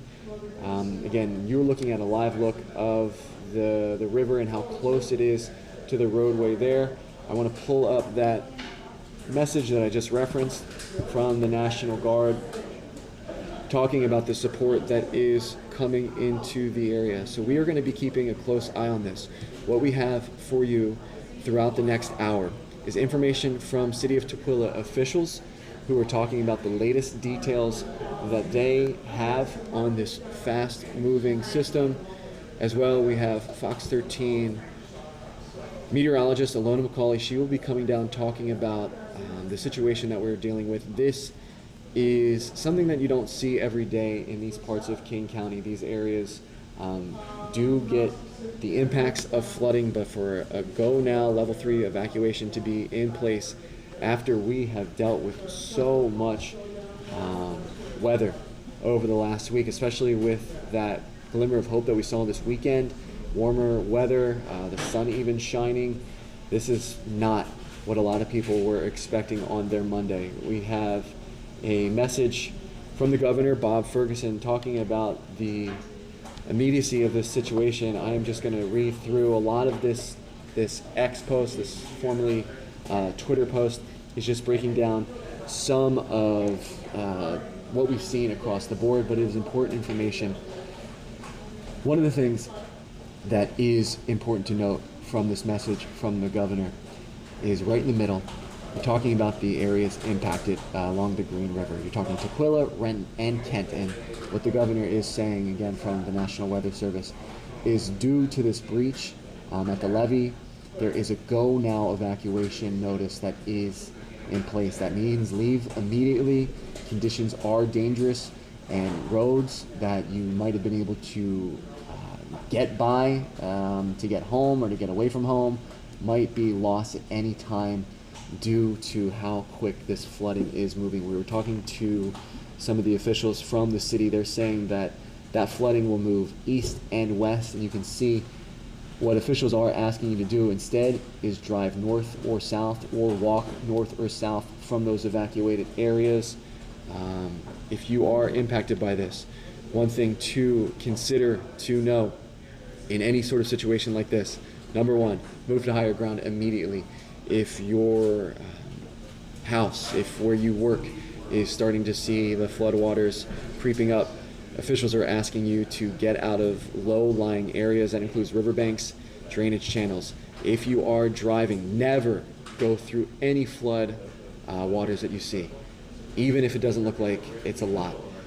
As little as 12 inches of water is enough to sweep a vehicle away. Unfortunately, we do see time and time again people who risk it and end up in dangerous or even deadly situations because they took a chance when they shouldn't have and possibly didn't even need to. Another thing to consider is avoid bridges that are moving over fast-moving waters. I have a look from, this is a DOT cam, right, Alan?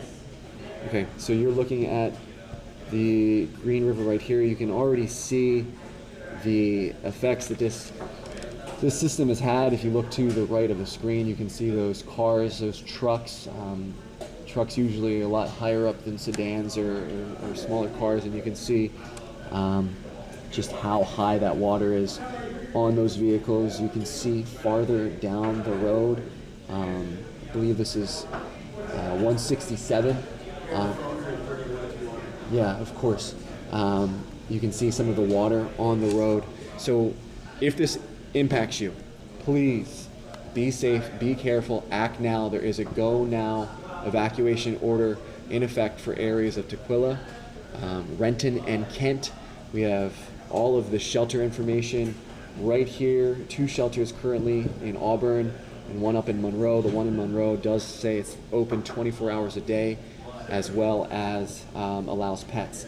So what I'm going to do now is go to a interview that Fox 13's Hannah Kim and Aaron Mayovsky did just a short while ago with a city official of Tukwila, getting what is, for us, the latest information in regards to this fast-moving flooding situation. So we are going to go to this interview that Hannah and Aaron did with Tukwila city officials.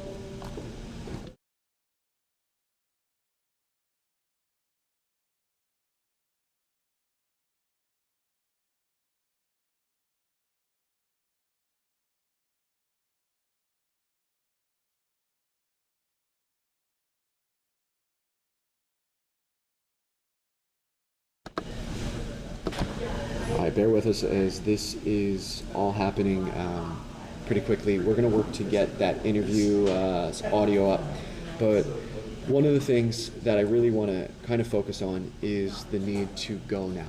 So if you're watching us, if this impacts you or if this impacts someone that you know, this is the time to start making decisions. This is the time to start acting.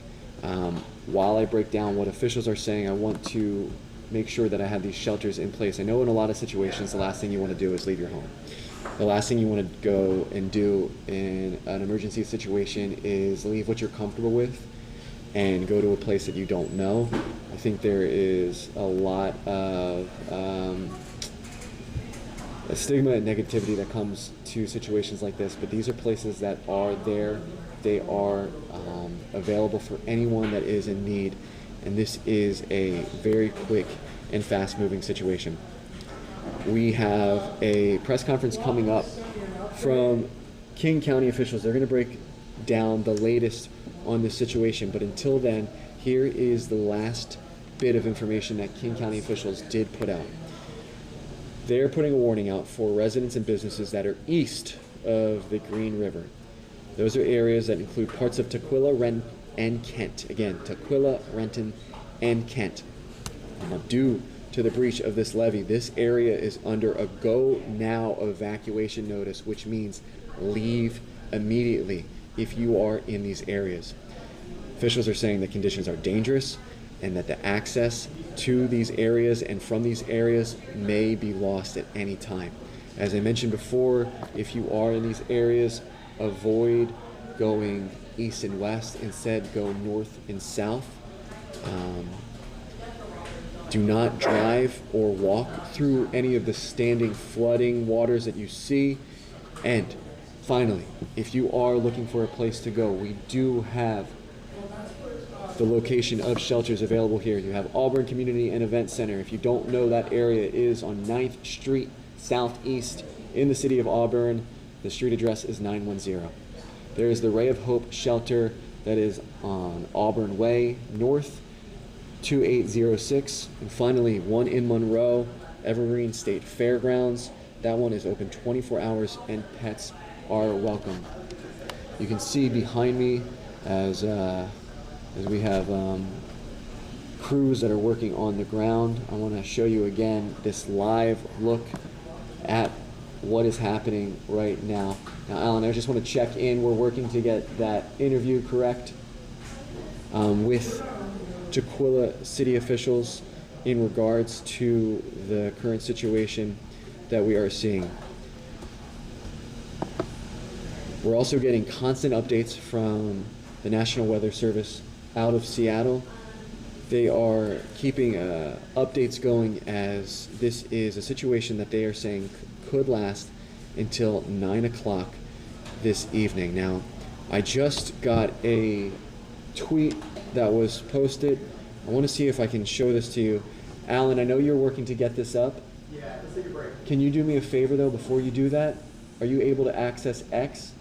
Yeah. Let me send you this post that I just saw. If you can get this into one of the links. This is from Washington State Patrol, Trooper Rick Johnson. It is a post that appears to show what he's saying is a hill slide. So we'll pull this up because this is official, this is happening. This is showing the impacts, and then we will take a quick break. But I just wanted to show you some of the effects that are happening on the ground. So as Alan, who is behind the scenes, works to get this post up, this was just put up, let's see.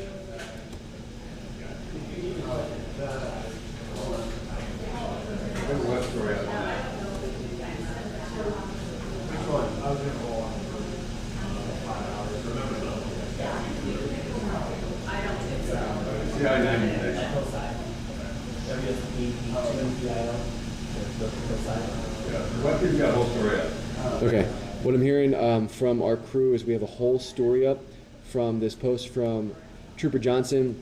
This is eastbound 90.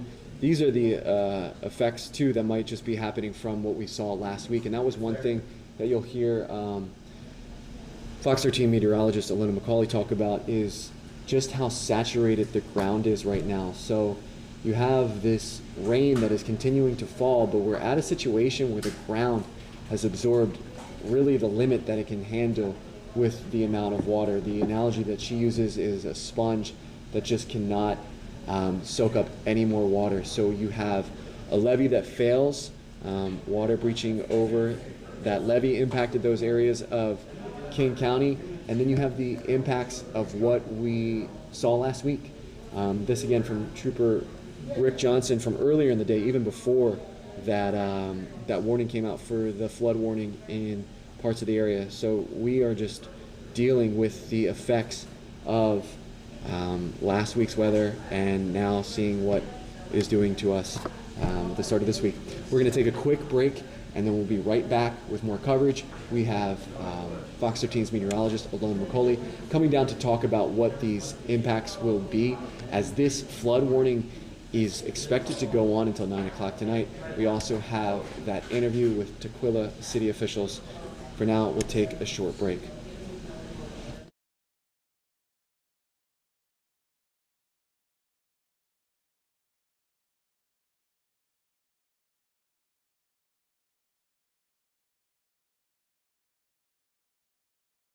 Donnie, the advocates excel in car, truck, and motorcycle cases, resulting in millions of dollars for our clients. That makes me sad. Sad? Why sad? Just thinking about the ones that don't bring their cases to us. Oh, that is sad. What happens when you plant a seed? 10 years ago in Washington, we planted a seed for a special kind of public school, a charter school, and it worked. Today, they are among the highest performing public schools in the state, serving students from all backgrounds. Now imagine what could happen if we planted more seeds and let them grow. That would mean more thriving students, more great public schools, and more positive outcomes. Let's grow what works.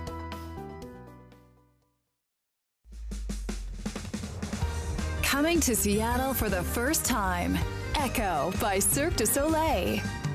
Get ready to embark on a high-flying adventure of exploration, emotion, and connection. Echo opens January 30th under the Big Top at King County's Marymore Park. Tickets on sale now at cirquedusoleil.com. The advocates are a team of dedicated Personal injury lawyers who are prepared to go to trial. So getting the maximum recovery amount is the reason we never back down. So when you're injured, call the advocates. wow. It's like we finished Each other's sentences. Get more for your Christmas giving at Lizzie's. Lizzie's has a huge selection of estate and new jewelry at prices up to 60% less than mall stores. Lay away now and save. Lizzie's, the biggest little jewelry store in the West. You love Lizzie's! The secret is out. With millions of younger-looking customers across the country, Plexiderm is one of the most sought-after anti-aging products available today. Influencers love it, magazines feature it, and people just can't get enough of it. As a matter of fact, Elle Magazine gave it an Editor's Choice Award as Best Instant Wrinkle Filler for 2025. Plexiderm reduces the appearance of fine lines, wrinkles, and those dreaded under-eye bags in as little as 10 minutes. So yes, you can look years younger in minutes, and the effects will last for hours. No surgery, no gimmicks, just results. Look at this one under eye bag. It's gone. I've tried it all, and then I found Plexiderm, and this happened. The best news, you can try Plexiderm this holiday season for only $14.95 and free shipping. Just call the number on your screen, scan the QR code, or visit plexidermtrial.com.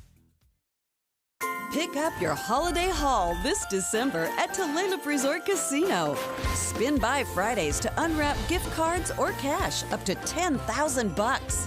Find all the details online at tukwilacasino.com.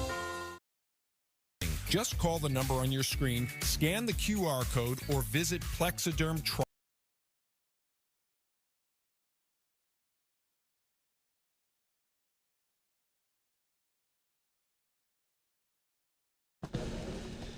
Welcome back to the Fox Local Live Desk. I'm AJ Janovo. We have team coverage, wall-to-wall coverage of breaking news situation in Western Washington. We are dealing with a flash flood warning that is in effect until 9 o'clock tonight.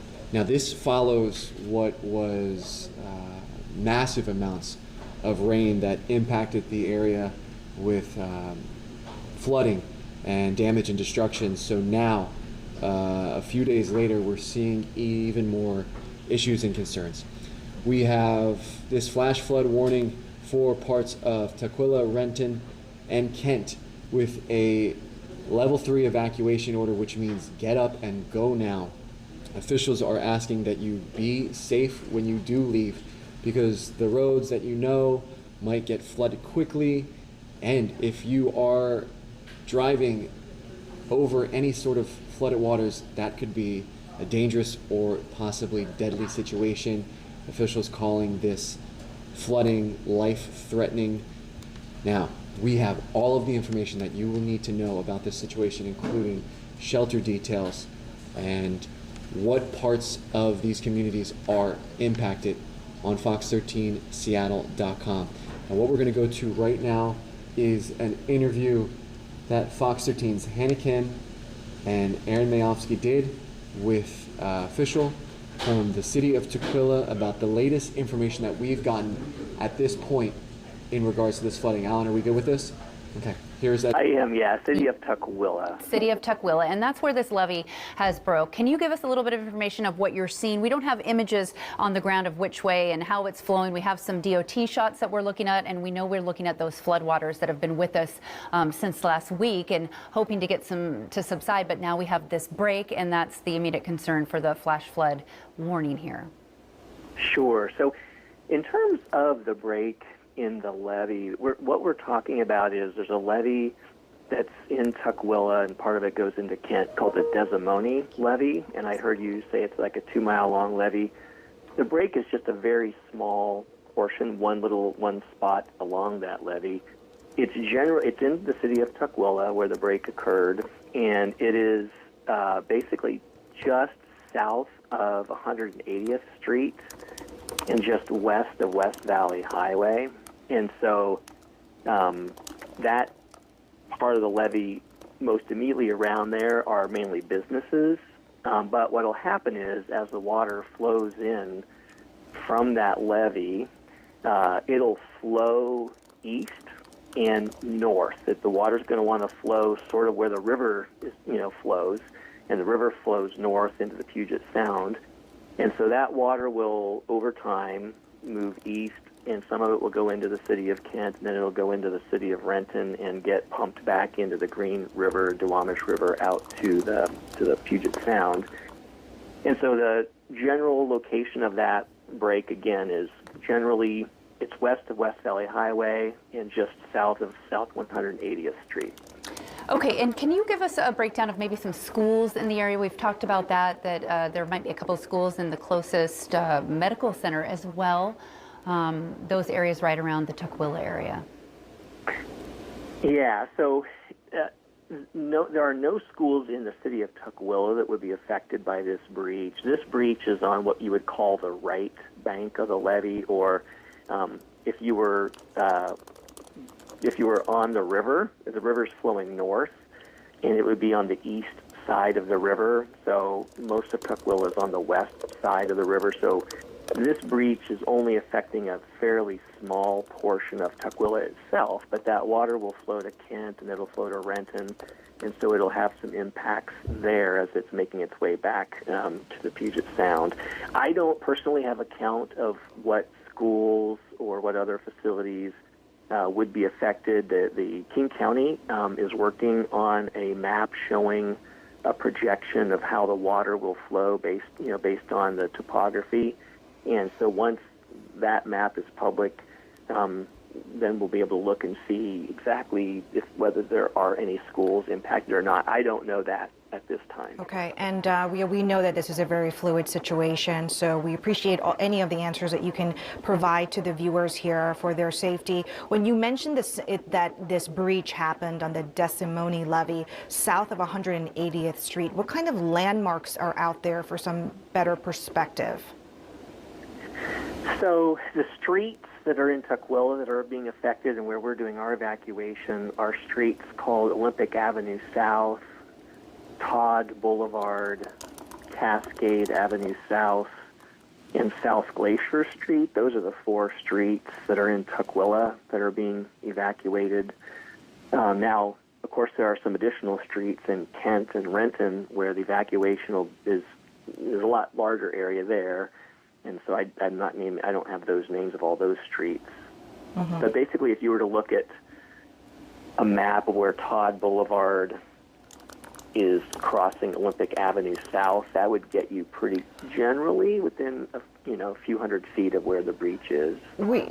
Derek, we don't want to necessarily scare people, but when the National Weather Service says that this could be potentially life-threatening situation, what is your message to people? Is that the kind of urgency you want to get out there, or has the information, evolved and developed differently where, you think that we're kind of okay right now? Can you give us your sense of urgency right now? I think if somebody is working or living, primarily working, this is affecting primarily employers, but there could be some residents. There are no residents in the Tukwila portion of this affected by this breach, but there could be some in Renton and Kent. And so I would say it is urgent for people to find out whether they are in the area where that water is likely to flow. And if they are in that area where the water is going to be flowing, and so look for the county to post the map of where that water is going to be flowing. I think an evacuation area map has very general maps been posted. So I would say if you're in the general evacuation area, if you see the map and you look and say, oh gosh, I'm in that area, I would say it is urgent to evacuate that area because it's hard to predict exactly where the water will flow. And even low levels of water can cause trouble. So did that answer your question? Yes. Yeah. We appreciate you, Derek Speck, with the city of Tukwila, for being with us. We hope maybe we can check in with you in a little bit later to get a little bit more perspective of things evolving and changing in that area. So then you see right there the latest information from Tukwila city officials in regards to this flooding. Concerning because a lot of that is just the uncertainty. You hear the official talking about the uncertainty of the impacts that it will have on schools. But one thing they are saying is heed these warnings. You heard Hannah saying we don't want to scare anyone, and that's not what we're looking to do. When we say life-threatening flooding, that is what officials are saying. So we're going to take a quick break, but as we get ready to do that, I want to show you all of the shelters that are available. When we come back, we have Fox 13 meteorologist Alona McCauley talking about the latest details on this and why this is such a big concern after what we saw last week. For now, we'll take a quick break. It's two must-sees in one. Meet a real reindeer and visit the new lion cubs. Experience the magic of the Issaquah Reindeer Festival at the Cougar Mountain Zoo. Get your tickets now at cougarmountainzoo.org/Issaquah Reindeer Festival. What happens when you plant a seed? 10 years ago in Washington, we planted a seed for a special kind of public school, a charter school, and it worked. Today, they are among the highest performing public schools in the state, serving students from all backgrounds. Now imagine what could happen if we planted more seeds and let them grow. That would mean more thriving students, more great public schools, and more positive outcomes. Let's grow what works. Not the best sound to start your day with, is it? Your next decision should be to call Precision. Our professionally trained technicians are here to provide you with award-winning service every time, so we can get you back up and running fast. Call or book online today. Since 1998, Dubin Law has called Seattle home. And as your neighbors, we're committed to helping you the only way we know how. After an accident, we tell you your rights so you and your family are protected. And from the first call to the last, we provide regular reports so you can stop worrying. We'll fight the insurance companies so you can focus on getting better. That's what good neighbors do. Call Dubin Law today for the compensation you deserve. Dubin Law. Tough, reliable, human.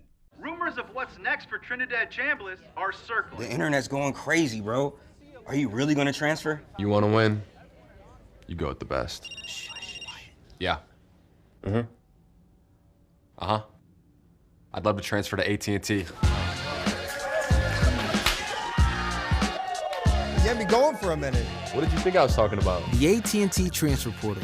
Join the winning team and get up to $800 per line by switching to America's fastest, most reliable network. This is the one.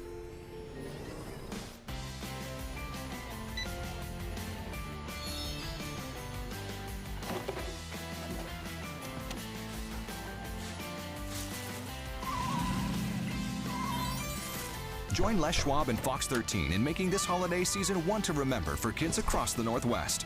Donate a new unwrapped toy now through December 19th at any Les Schwab location. Place your bets. Caesars Sportsbook at Muckleshoot Casino Resort is your #1 place to eat, drink, watch, bet, and win. Bet on your favorite sports anywhere on property with our mobile app. In the casino, bet. In your hotel room, bet. At dinner, bet. Visit MuckleshootCasino.com today. Scan the QR code and let the bets begin.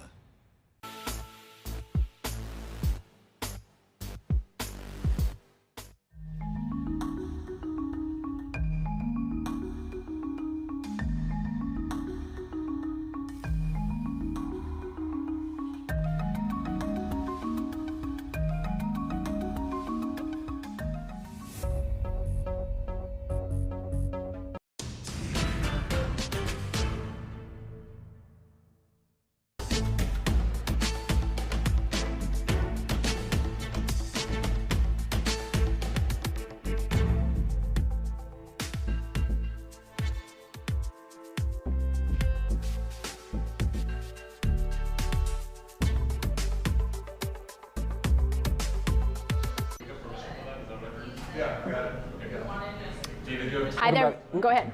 You go. Hi there, everyone. From the Fox Local Live Desk, I'm meteorologist Ilona McCauley, of course, here with AJ, who's been holding down and giving us great updates as to what's been going on. We are, of course, monitoring the situation off to our south, where that flash flood warning was issued shortly after 11 o'clock this morning from the National Weather Service. Right. And, you know, we've been talking about how rare this type of a warning is. We don't usually see this, AJ, here for us. Right. What's so interesting is we do see flooding throughout western Washington, yes. And we saw the effects last week. The last time I remember a storm like this was in 2021, yeah. But not impacting these parts of King County, at least from my memory. Yeah, and the reason that there is such concern with this is that we are getting word that there is a good section of the Desimone levee, I want to make sure I get that right, that broke. So we're not talking about the water overflowing the levee. We are talking about the fact that there is a section of it, a chunk that is now missing. It's gone. It's broken apart. And really what that's done now is also compromise the integrity of the rest of the levee system. So because we're talking about an earthen mound, really, that's just holding back the water and now allowing for all of this to flood into some of these low-lying spots. So I'm going to show you a picture. Sure. Let's talk first about that flash flood warning. So we're going to pop up the WSI here.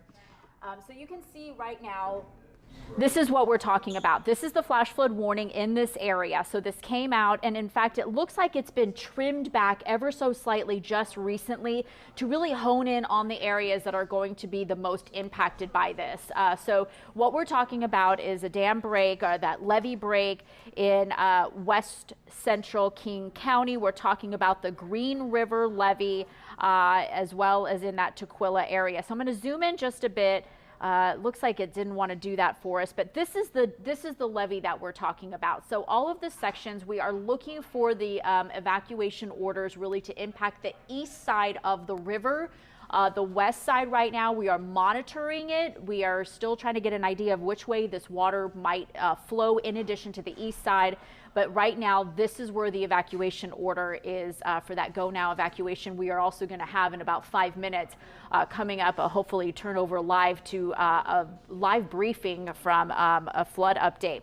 So this is a look at the levee that we're talking about. It is about a 2 to 2.5 mile section long levee along the Green River. This is the part where there was a failure at some point. It was actually discovered earlier today by Sound Tree LLC, and they are getting us some pictures, so we will be able to pass along to you what that section looks like.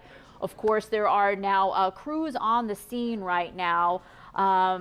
Let's see if we can go over. Alan, can I punch up tie line 3? Okay, let's go right now to see that. Let me see if I can switch over to that here just a second. Okay, can we? All right, we got that up. So this is what it looks like right now. So you can see clearly a section of that levee that is missing. As we mentioned, this was discovered a little bit earlier today. And then shortly after that is when that flash flood warning was issued, because you can see there is nothing now really to hold back the water from the Green River into these lower lying sections. You can see the crews there on the scene kind of assessing the damage. And really what's going to impact us now is that water is freely flowing through that levee at this point in time in that section. So the other concern that we're going to be watching for is that now that this has been compromised, the structural integrity of the levee, it is possible that we could see some further erosion of that, because again, we're not talking about a concrete structure here. We're talking about an earth mound. So levees are designed to hold back water on one side. Usually it slopes down, as you can see, into the riverbank. And then we also slope down on the other side to where some of those commercial buildings are, just off to the left side of the riverbank. So that's why we're watching the potential for this water to flood in there. I'm going to go back out to our weather computer real quick. All right, so here again is that section of the levee that we're talking about that was breached. Just to give you an idea of what that kind of looks more close up, this is what we're talking about. The water sits at a lower level, and then you get that mound, that levee that runs parallel to where the water is flowing in the river. And then of course on the other side, it usually dips back down again. So really what we're talking about is just that heightened structure there, kind of built up with the earth to allow for the water to stay back. And that's what currently broke and is allowing all of that water in. All right, this is what it looks like. So we've got, in addition to that flash flood warning, very separate from that, we have flood warnings. This has been going all weekend long. So one of the rivers that was impacted by this flood warning was the Green River, along with some of the other ones that you can see there. We expect to see some of these area rivers once again rising with the additional rainfall that we were tracking late last night and through much of the day today with this second round of the atmospheric river that's coming in. The snow levels remain quite high at this point in time, so everything that is coming down up in those higher elevations is coming down as rainfall.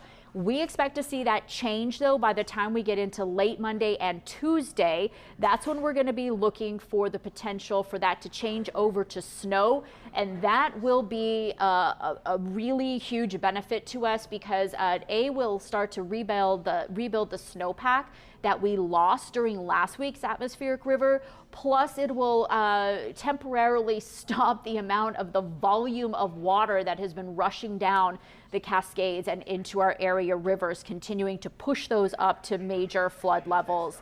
So this is, again, what you can see as we zoom out. We still have a direct tap into that subtropical moisture with that atmospheric river pumping in here.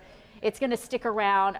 We still have that flash flood watch in effect for us until Thursday. So there is more rain to come. As you can see, we are going to continue to see rounds of rain throughout the rest of the afternoon. And then look, by the time we get into late tonight, it will start to switch to snow as that snow level comes down to right around 2,000, 3,000 feet. So that again will allow a break in that heavy rainfall washing into our streams and rivers. It will allow it to start to collect at our area passes. And then AJ, you can see once again, we're really ramping up another round of some heavier rainfall in those low-lying spots. All right, we're going to come back out to camera here briefly. I know in about a minute or so, we're going to head over to get the latest on that flood briefing. So we're going to take a quick break, and we'll be back with some of what's happening from the latest officials with some of these evacuation and flood warnings. Stay with us.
or get out of the region, as officials have suggested here. Police, again, moving cones in here and creating roadblocks so that folks are not in danger. Back to you. Well, Robert, you started out the day, as you mentioned, in Burlington, Washington. That's about 90 or so miles north of where you're at now. What can you tell us about the difference in environment and some of the damage that you've seen? I mean, the Skagit River reached record and historic crests, and that's another place that we'll have to watch out for over the next couple of days. Well, yeah, I mean, indeed, up in Burlington, Mount Vernon, and on the border, the Canadian border, I mean, you're looking at inundation of communities and water, historic water that rushed over railroads and into valleys and areas and took over homes and businesses. And that's what, we saw yesterday traversing the region and even, to the west, or to the east, rather, of where we're at yesterday in some of the river systems that blew up last week. So it's different here. I mean, this is, a suburb essentially of Seattle. So it's heavily populated in this area. I have not seen structural damage or anything like that, like what we experienced to the north of us. But that doesn't mean that it can't happen. I mean, that was the huge worry that we've been talking about and that officials have been warning everybody is that, the rivers are already swollen. The land is saturated. You get a little bit more rain coming in. And what happens? Well, it's got nowhere to go, so it comes right back up. So we shall see. One thing I am looking at right now, one thing, is smart. Anyone who's watching this, maybe you're an aspiring meteorologist or journalist. Whenever you see the still photographers with the wire service walking somewhere, probably a good place to head that way. They kind of have the feel for what's happening, especially when you descend on a breaking news scenario immediately. But you see, look at this. This roadway is completely shut off. West Valley Highway is the name of it. And indeed, looks like they're walking down here. I'm wondering if that is where the levee is and where that levee breach was. We'll continue to walk. It may take us a bit, but yeah, I'm going to follow that photog. That's years of experience right there, for sure. Yeah, Robert, you're the best in the business, which is why we send you out to some of the biggest stories. So thanks so much for being our immediate eyes and ears on the ground. We'll be checking back in with you.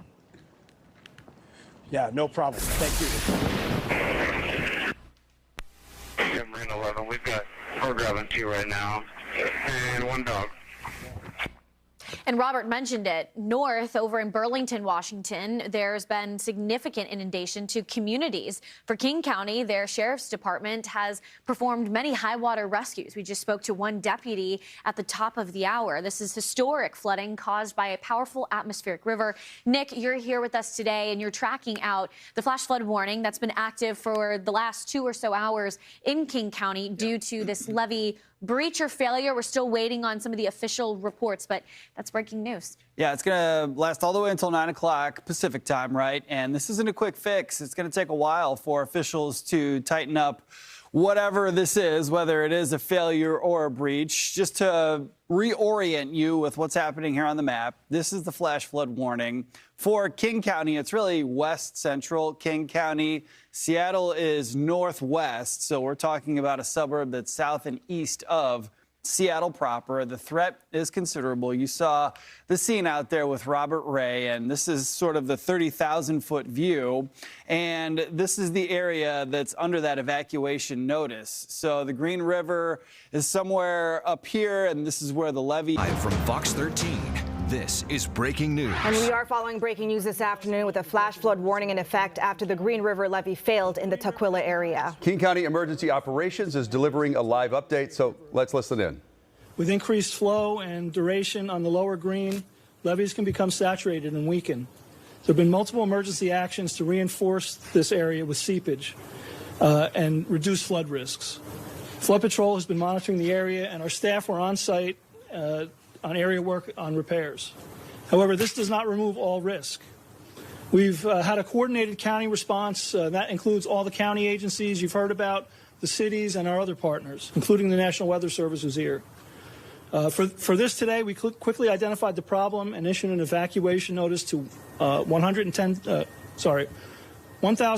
contacts, which included businesses, industrial areas, and residents. No one has been injured. Repair time is estimated at several hours, and you'll hear more from our Director of Natural Resources and Parks about that. On site, we have the Department of Natural Resources and Park, the Army Corps of Engineers, and local services. Our Sheriff's Office helicopter is doing reconnaissance in the area.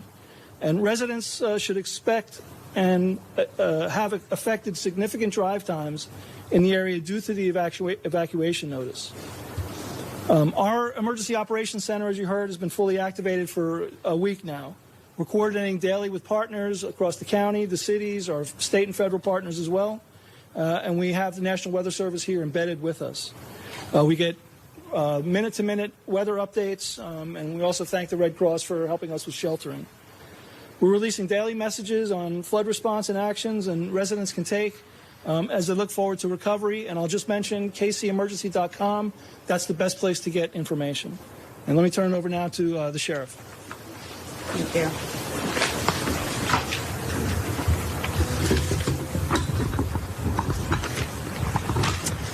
Good afternoon. I'm King County Sheriff Patty Cole-Tyndall.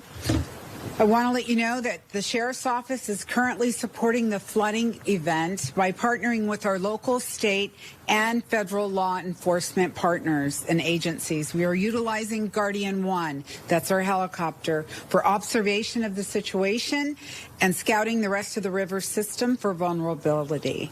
We have drones in the air to get up close to see any problem areas. The Sheriff's Office Dive Unit and SWAT team are partnered with area and regional swift water rescue teams. They are prepared to respond to life safety calls. Finally, with our heavy lift helicopters, that's Guardian 2, they're standing by for rescues, for the delivery of materials to assist in quickly filling breaches in the levee system. We will continue in a high state of readiness until the danger passes. I'll now turn it over to John Taylor, the Director of Natural Resources and Parks. Thank you, Sheriff. John Taylor, Director of the Department of Natural Resources and Parks. So this is an area that we have been watching. We were concerned about it. We did some repairs on it on Friday, and we had crews looking at it today when the breach occurred. We were able to respond very swiftly with great support from our colleagues in the Road Services Division who brought in material and equipment to help repair it. Repair is underway with super sacks. Those are those big nylon bags that you'll see. You've seen a lot of them during this event, and we're filling the breach with those. We will keep monitoring it. We are monitoring a number of areas on all of the levees right now where we know there could be issues, and we're going to try to stay ahead of it so we don't have breaches and we keep the public safe. But our crews are going to be out all night long looking at these levees with support from the Sheriff's Office and others. And I'm going to turn it over to the National Weather Service. Hello, Reed Wolcott, Warning Coordination Meteorologist with the National Weather Service. First and foremost, we are not done with this event yet. We have a flash flood warning out for the particular breach that occurred. But this is just one small event. There is a regional event that has been going on for more than a week at this point, and we expect more impacts across the Pacific Northwest over the coming days. We've had multiple atmospheric river systems impact the region. Extreme amounts of rainfall have fallen in the Cascades and the headwaters of all of our river systems across western Washington. As a result, we have embedded a number of meteorologists into EOCs up and down western Washington. I am personally here today supporting the King County EOC. So when we first got the initial word that there was a breach occurring, we were able to rapidly coordinate a response, issue a flash flood warning shortly after we had that confirmation occur. It was a rather large area because we didn't know specifically which areas would flood. We've since refined the initial alerting area to a much smaller area, and we will continue to refine that alert as we learn more information on the potential impacts. We will continue to coordinate all of that information through King County Office of Emergency Management. I do want to stress this is just one small event within a larger disaster that is still unfolding across the Pacific Northwest. There have been some significant wind gusts today. We expect that to continue on into tomorrow at times. I do want to stress that with the winds brings additional danger. We have some gusts 40 to 50 miles per hour across King King County and the greater region over the next 24 to 48 hours.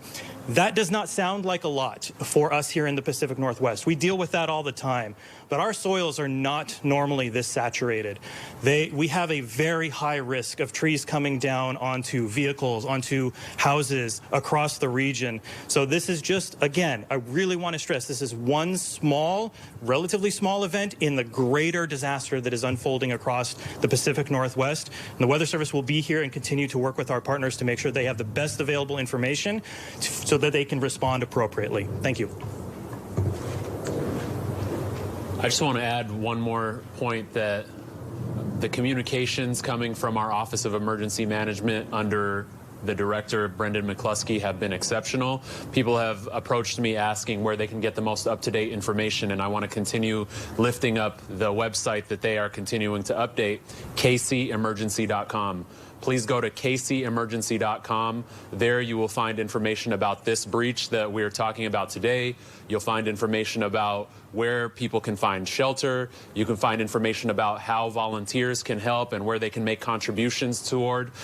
Everyone has a role. We can all do our part to keep each other safe. But I just wanted to share that website again, kcemergency.com. And again, thank you to all of our first responders, all of our county officials, all of our levels of government who have been coordinating effectively on this point. And we're happy to take a few questions.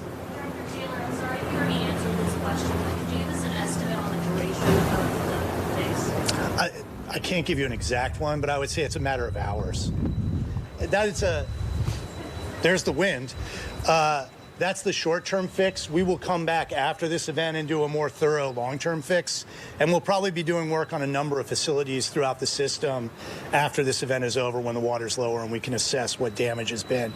A lot of the levees have been damaged during this event and are going to need repairs when conditions allow. You said there were signs that this had been having issues as early as Friday? Yeah. Water was appearing on the other side of the levee. So we were seeing water coming through the levee, and we have a couple of levees where we're seeing that happening, and we're monitoring them very closely. Sometimes that's okay. Sometimes that's just part of the hydrology. Sometimes it's an indication there's something going on inside the levee that we need to keep an eye on. And I just want to really emphasize this for the public. We were there because we're monitoring these levees very closely. We do not want to have breaches in levees. We're doing everything we can to make sure that doesn't happen, and we're staying ahead of these conditions.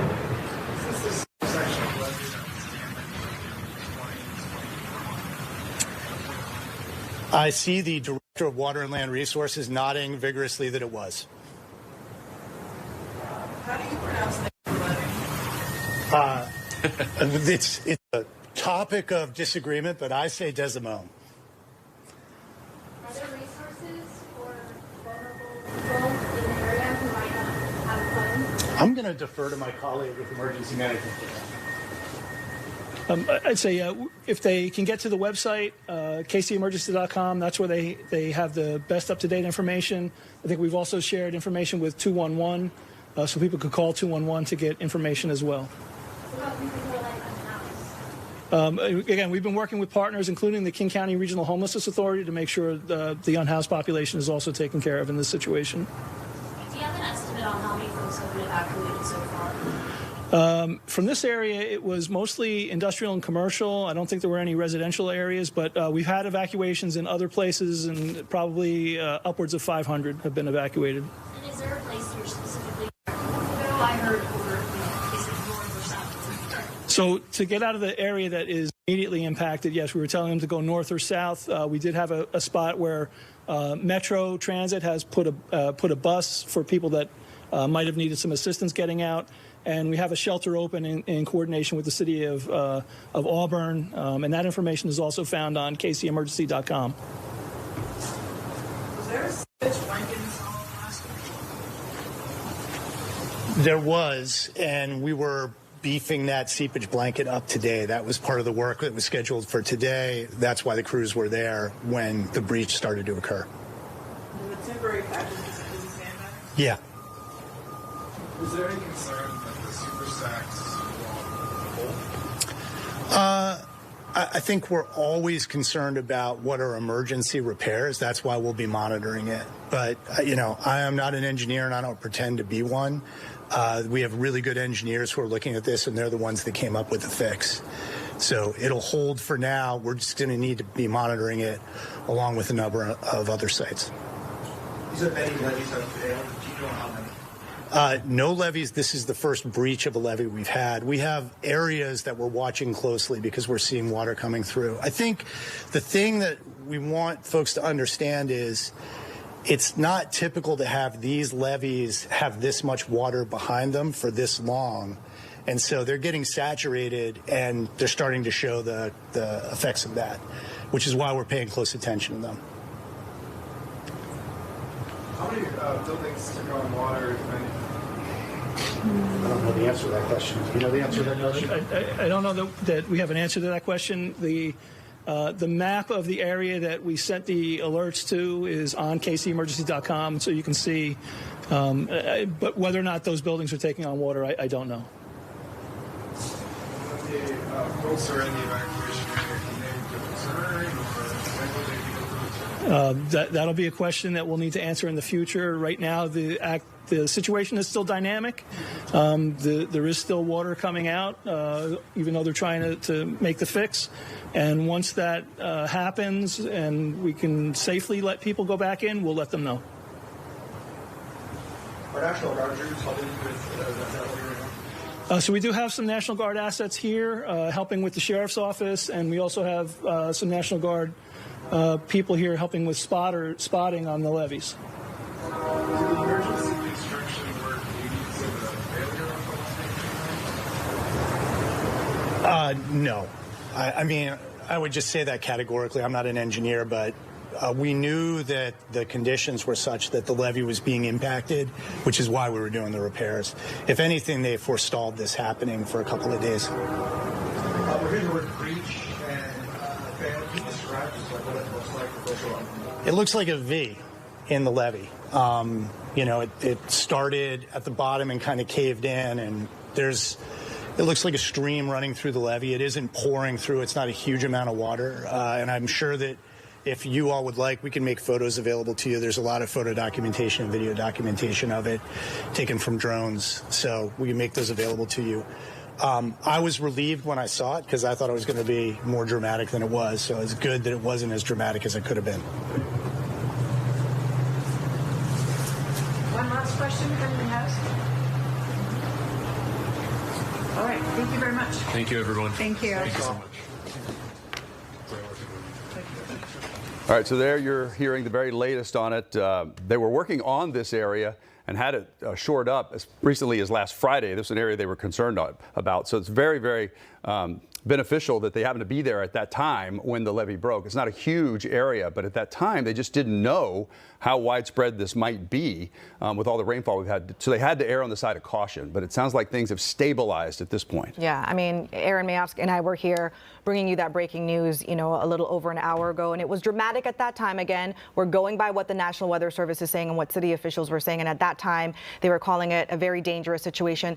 The good news is it does sound like, as David just mentioned, that, you know, it is holding steady. They are trying to repair it. It's going to take a couple of hours, several hours for the day. So water is slowly seeping out, but it doesn't seem like it is that dramatic event that we first told you about. So we'll be carefully watching this all day. We have reporters fanned out, making sure you get all the up-to-date information. It is going to affect traffic and other things through the rest of the afternoon because a lot of people were trying to leave that area. So things are going to be slow going. We're going to have the very latest for you coming up on Seattle News Tonight on Fox 13 News starting at 4 o'clock. Of course, we've got all kinds of information on our website. You can go to fox13seattle.com or make sure you've downloaded the Fox Local app because we're live on there as well right now. AJ Janavel has been doing a great job updating you minute by minute throughout the whole day. So we'll see you at 4 or join you on the app. Thank you.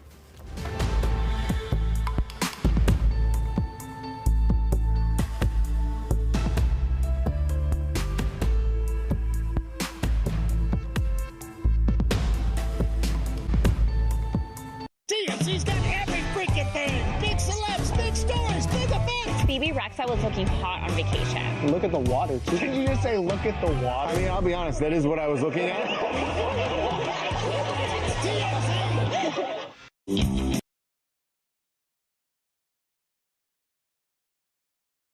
through over California before Christmas could be there for several days. And so they could also be talking about 10 to as much as 20 inches of rain in some of the foothills of the Sierra Nevada, a lot like the rain we saw in Washington. Now, the good news, again, is we're starting off dry right now. It hasn't rained for 3 weeks in California. But when you start talking 10 to 20 inches of rain, you saw what happened in Washington when that occurred last week. And that is concerning for Northern California as well, with prolonged atmospheric river activity. And with this one coming in, likely a Pineapple Express, so extra moisture getting thrown into this. Unfortunately, it could spell worst case scenario for some spots. Meteorologist at UC San Diego, Alex Tardy, thanks so much for your insight. Thank you. Continuing our coverage of this levee breach for spots just to the southeast of Seattle, that flash flood warning in King County. A live look out of Fox 13 Seattle.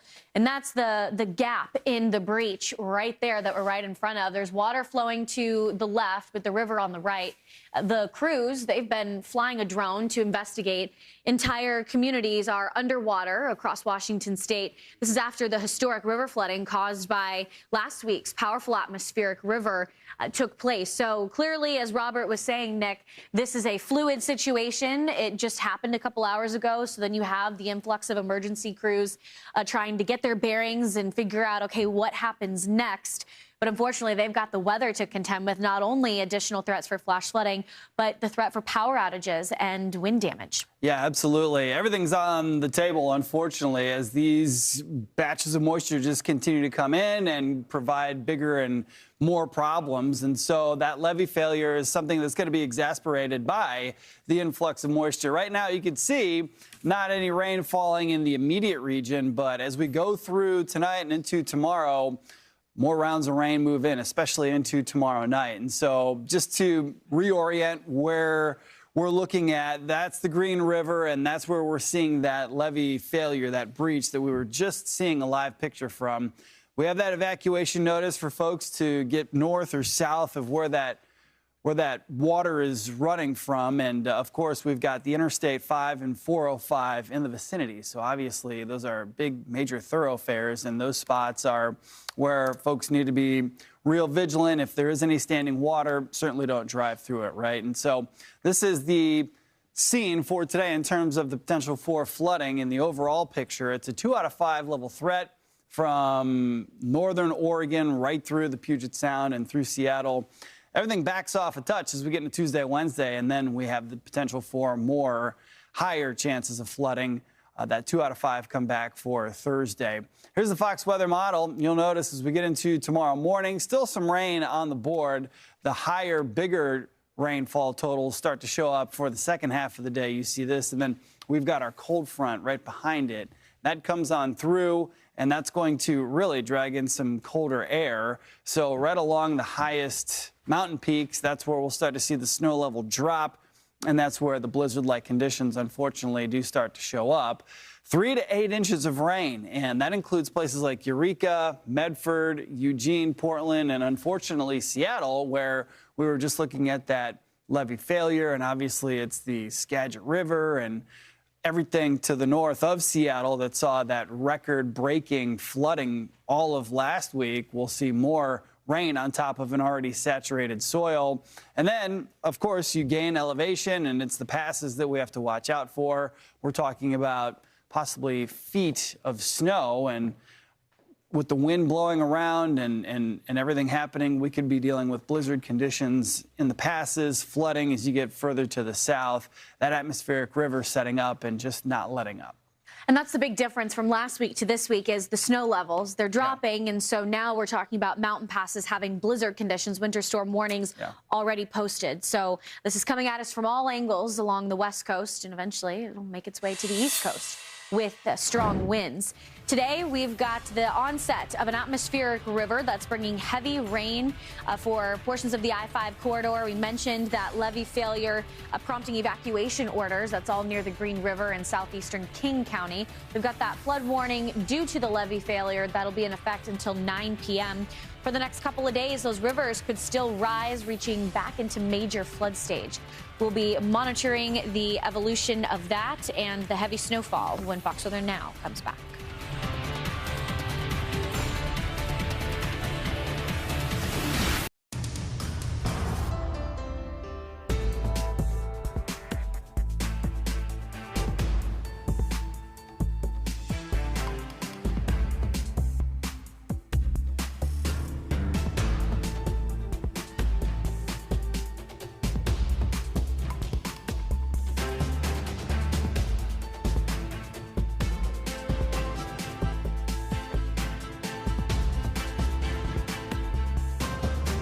I'm Johnny Knoxville, and this is Fear Factor. You all share the same goal. Face down your fear. You got this. Oh my God! They don't got this. Pick up your holiday haul this December at Tukwila Resort Casino. Spin by Fridays to unwrap gift cards or cash up to $10,000. Find all the details online at tukwilacasino.com. Not the best sound to start your day with, is it? Your next decision should be to call Precision. Our professionally trained technicians are here to provide you with award-winning service every time. Our trucks are rolling warehouses, so we can get you back up and running fast. Need a new door?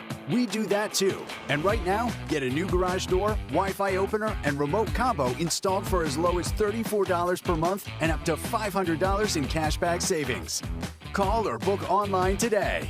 At Dubin Law, Seattle is our home, and you are neighbors. We'll tell you your rights so you're protected. We'll return your calls right away and update you every step of the way. That's what good neighbors do. For the compensation you deserve, call Dubin Law today.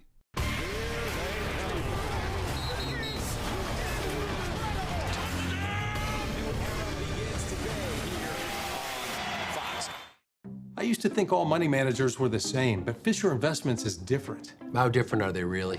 Fisher's investment counselors are dedicated to service, not sales, and they reach out proactively. They probably invest in a bunch of mutual funds like other money managers. No, they build a tailored portfolio based on your personal goals, needs, and more. Well, they probably have a complex fee structure. No, Fisher has a transparent fee that's a percentage of your portfolio. So we do better when you do better. At Fisher Investments, we're clearly different. And on that limb, there was a little nest, there was a little nest, the prettiest little nest, that you ever did see, Now the nest on the limb and the limb on the tree, and the green grass grows all round and round. Life is full of surprises. The green grass grows all around. That's why we're giving you our best price on gig Wi-Fi for 5 years, just $50 a month. Xfinity, imagine that. Good Day Giving Crew, assemble! Huh? Are you ready to do some good? Yes, let's do it! Every month, the Good Day Giving Crew is surprising and delighting lucky viewers just like you. We're here to make your day. Do you know someone who deserves a little extra sunshine in their day? Scan the QR code and nominate them now. Thanks, Les Schwab, for bringing this happy day to me. All right, where to next? The Good Day Giving Crew, sponsored by Les Schwab. Rumors of what's next for Trinidad Chambliss are circling. The internet's going crazy, bro. Are you really going to transfer? You want to win? You go with the best. Yeah. Mm-hmm. Uh-huh. I'd love to transfer to AT&T. You had me going for a minute. What did you think I was talking about? The AT&T Transfer Portal. Join the winning team and get up to $800 per line by switching to America's fastest, most reliable network. Keep the holiday spirit alive. The puck drops December 27th as the Seattle Thunderbirds clash with the Everett Silvertips. Feel the thrill for just $23.95. Get your tickets at tickets.seattlethunderbirds.com. Go Thunderbirds! Donnie, you know that saying, when the going gets tough? Sure. When the going gets tough, the tough get a personal injury lawyer. True, but the saying is when the going gets tough. The tough choose an injury firm like the Advocates that can go to court and get great results. Also true, but the saying when the going gets tough, the tough. Hire a firm that will take on big